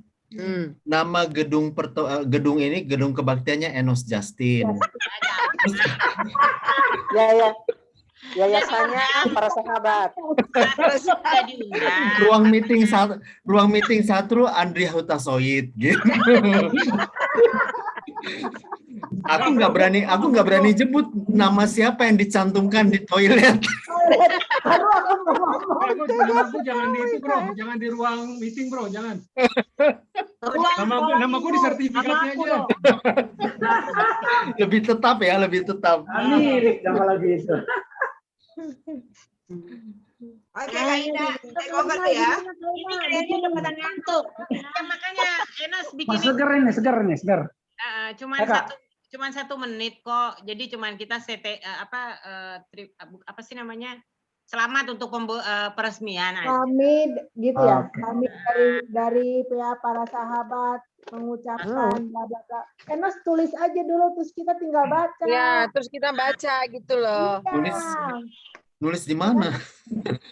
Share screen. Kalau share screen kan nggak kelihatan nanti. Iya, nggak kelihatan. Oh iya. Nggak ditulis dulu baru diambil masing-masing. Seperti itu Bang, seperti lagu Bang. Lagu gitu Bang. Nos bikin PPT aja Nos 1 Nos. Kenapa? Terus ditayangin. Apa itu Kak? Bikin kalimatnya Gini. Aku bisa ya. Aku tayangin ya. Tapi nanti baca di aku punya belakang. Ya, kayak gitu. Apa tulisannya apa? Nos di para sahabat kita baca baru kita udah hafalin baru deh muncul. Sebenarnya bisa Kak. Kita ngomongnya bersama-sama. Hafalin ya. Kayak jargon kita apa kayak apa ya? Kayak kami atas peresmian. Kami bangga. Gak usah panjang-panjang, pendek aja tapi seru gitu loh. Gini aja. Jadi per kalimat, per kata gitu. Misalnya kami mengucapkan Enos kayak gitu kan. Oke guys, itu selamat atas, terus lagi itu siapa lagi gitu. Jadi beberapa orang. Sahabat aja kirimnya. Ya. Panjang itu Kak. Apa? Kami dari alumni FHUKI. PM. Ingat PM. Ingat PM, jangan alumni. Ingat PM, nanti Kak Enos nggak ikut. Iya, nanti aku nggak ikut nanti. Alumni PM FHUKI. Nah, itu baru benar. Dari alumni PM atau dari grup WA para sahabat. Oh iya, dari grup WA. Para sahabat itu tidak jelas identitasnya, Kak. Para sahabat itu nggak jelas identitasnya. Jadi apa? Kami dari PM FHU. PM FHUI Jakarta. Dari alumni. Alumni dari PMFH. alumni. Ya, kami ada alumni. alumninya tuh Kak Enos. Ya. Dari Alumni PM, Kak. Alumni PM. PM, Kak. Alumni UKI-nya dijabarin. Jakarta. Universitas Kristen Indonesia. PM FHUI Jakarta. Jakarta, Kak. Jakarta, Kak. Jakarta. Ada apa Kak? nggak usah. Panjang lah. Nggak usah. PM PM FHUI Bacanya Jakarta. mengucapkan ya selamat atas apa tuh Kak Ina? Peresmian. atas peresmian gedung baru ya kayak. Gereja bukan gedung baru. Gereja aja. Atas peresmian Gedung gereja. gedung gereja. Namanya nama Kak? tadi tuh Sola Gracia. Jemaat. Bukan jemaatnya Sola Gracia, gerejanya apa Kak? Dalam bahasa Indonesia nggak pakai gedung gereja. Oh, Gereja gebis, itu sudah Kak. gedung. GBS, gereja Injil sepenuh. Hapus. Sola Gracia. Mas itu gebis. Sola Gracia. Kalau dalam bahasa Indonesia yang benar, gedung itu nggak usah lagi, langsung peresmian Jemaatnya buang gereja. Kak, jemaatnya buang Kak. Apanya tuh? Jadi gedung gereja Gedung itu GBS gitu dibuang. Kak. Jemaatnya Karena buang, kalau jemaatnya gedung buang. itu Baru sudah solanya nggak usah. jemaatnya di Gereja Sola. langsung. Iya. Peresmian Nah, gereja gitu. nggak pakai gedung. Sumba Timur. Udah. Sumba Timur. Sumba Timur. Ya, Gedungnya dihapus asal Enos. Hah? Tapi kan Peresmian itu gereja. Enggak Kak, memang gedungnya yang baru. Kan gereja itu udah lama berdiri. itu udah ada kan Kak? Kalau cuma Ya, itu harus ada gedungnya kan gedung yang baru ini, bugar gitu loh. Oke, nah sekarang aku buat desainnya. Kak Enos, kami Ya. dari alumni itu sebutin nama langsung kali Kak, dalam kurung siapa? Ini satu-satu. Kita maksudnya. masing-masing disebutkan aja namanya. UKI-nya kenapa nggak Universitas Kristen Indonesia sih, Nas? Iya. Universitas. Oh, dipanjangin UKI-nya. Iya, biar ketahuan UKI itu apa. Universitas Jangan-jangan itu universitas kita lagi ya. Kristen Indonesia. Jakarta. Indonesia. Universitas K ini bukan itu ya? Kah. Universitas kah ini kah? Nih, gini ya. Ah, Nah, nanti aku nanti atau apa? Gedung ya, betul. Gedung baru. Mengucapkan selamat atas peresmian gedung baru. Gedung baru gereja. Ya Bang, ya pakai baru Bang.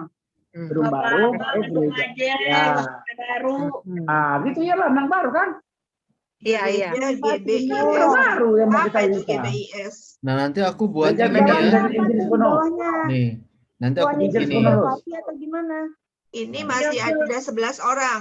12 di Tuan aku Yesus hitungannya memberkati. satu aja. Tuhan Yesus memberkati gitu Ya. nah, bawahnya. Oke. Yang bisa bicara siapa aja? Tuhan Yesus memberkati. Aku penuh Yang Ya udah, bicara aku Kak Aku bilang Enos, sih Kak serentak Hendri. aja kita Tapi aja bicaranya. kita semuanya. Ayo Halo. teman. Kita Oh, serentak gitu. aja Bacakan. bicaranya. Ntar aku isi dulu. Serentak aja Buat bicaranya, dulu. gak usah satu-satu. Oke, Ya. Jangan. Bicara pendeta aja. Iya, serentak aja. Serentak. Bicara pendeta aja pendeta. Iya, pendeta deh. Ini pendeta kita. Kita background di belakang lalalala aja. Cuap-cuap. Iya. Tuhan Iya. memberkati ya. Ya. Tuhan Yesus memberkati, nggak pakai Tuhan. Tuhan Yesus memberkati. Oh, mantap. Ulang langsung ya. Pakai Tuhan atau pakai yang langsung Yesus memberkati? Tuhan. Tuhan Tuhan Yesus Yesus memberkati. memberkati.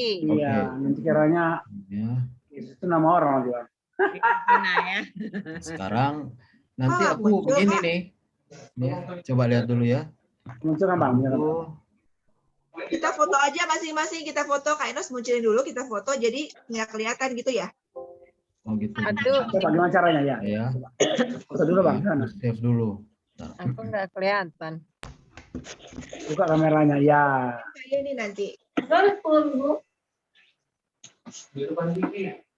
Udah, ditaruh jalan. ini aku tinggal foto nanti tinggal baca. Oh, di sini. Tapi yang 5.000 jangan mau buat kursus.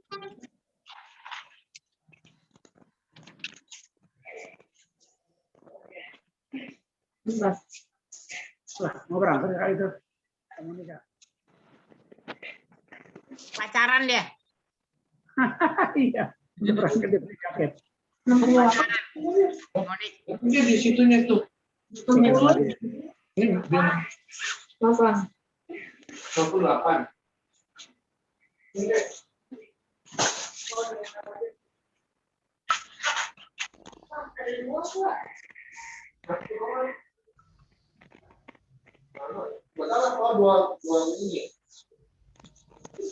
Nah, ya. Ini Nah, bisa lihat nggak tuh? Ya, kami dari alumni atas persediaan gedung baru. Bisa lihat aku di bawahnya? Keren. Nongkrong yang kelihatan ya, kita nggak kelihatan ya. Ada di atas kelihatan. GBIS Sola Gratia. GBIS-nya apa tuh GBI? Gereja Betel Injil Sepenuh. Ini GBIS. Dari tadi udah dikasih tahu, ngopung ini. GBIS. Iya, Gereja Betel Injil Sepenuh.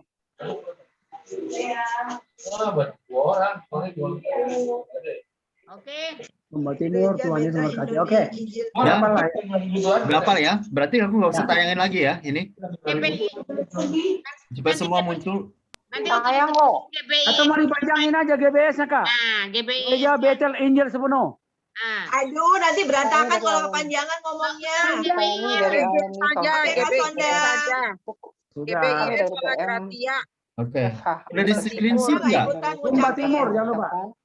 Tuhan memberkati. Sumba, iya. Udah screenshot? Kalau udah aku putus ya. Ya. Oke. Oke, silakan. Apa nih?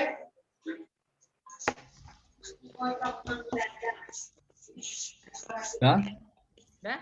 Itu siapa tuh yang kosong tuh, Monik? Iya, penampakan. Penampakan. Nih, masih ada yang mau nyatat atau belum catat? Udah. Ulang-ulang. Di screenshot? Kami. Coba lihat. Apa aku kirim di para sahabat ya? Iya, mungkin itu. Dia lolos, iya, terima aja lolos. Kami dari Aku alumni. kirim ya, para sahabat mana ini? Oke, udah dikirim tuh ya. Ya. Aku live dulu ya, mau makan. Lah, kita ngoceh-ngoceh nih. Kita boleh makan juga sama kayak Pak Tony kan jauh. Sebentar doang, sebentar. Cuma 1 menit, Monik. Ya. Sama-sama. Monik, pacar di belakang nggak apa-apa nih. Apa? Pacar di belakang nggak apa-apa kok.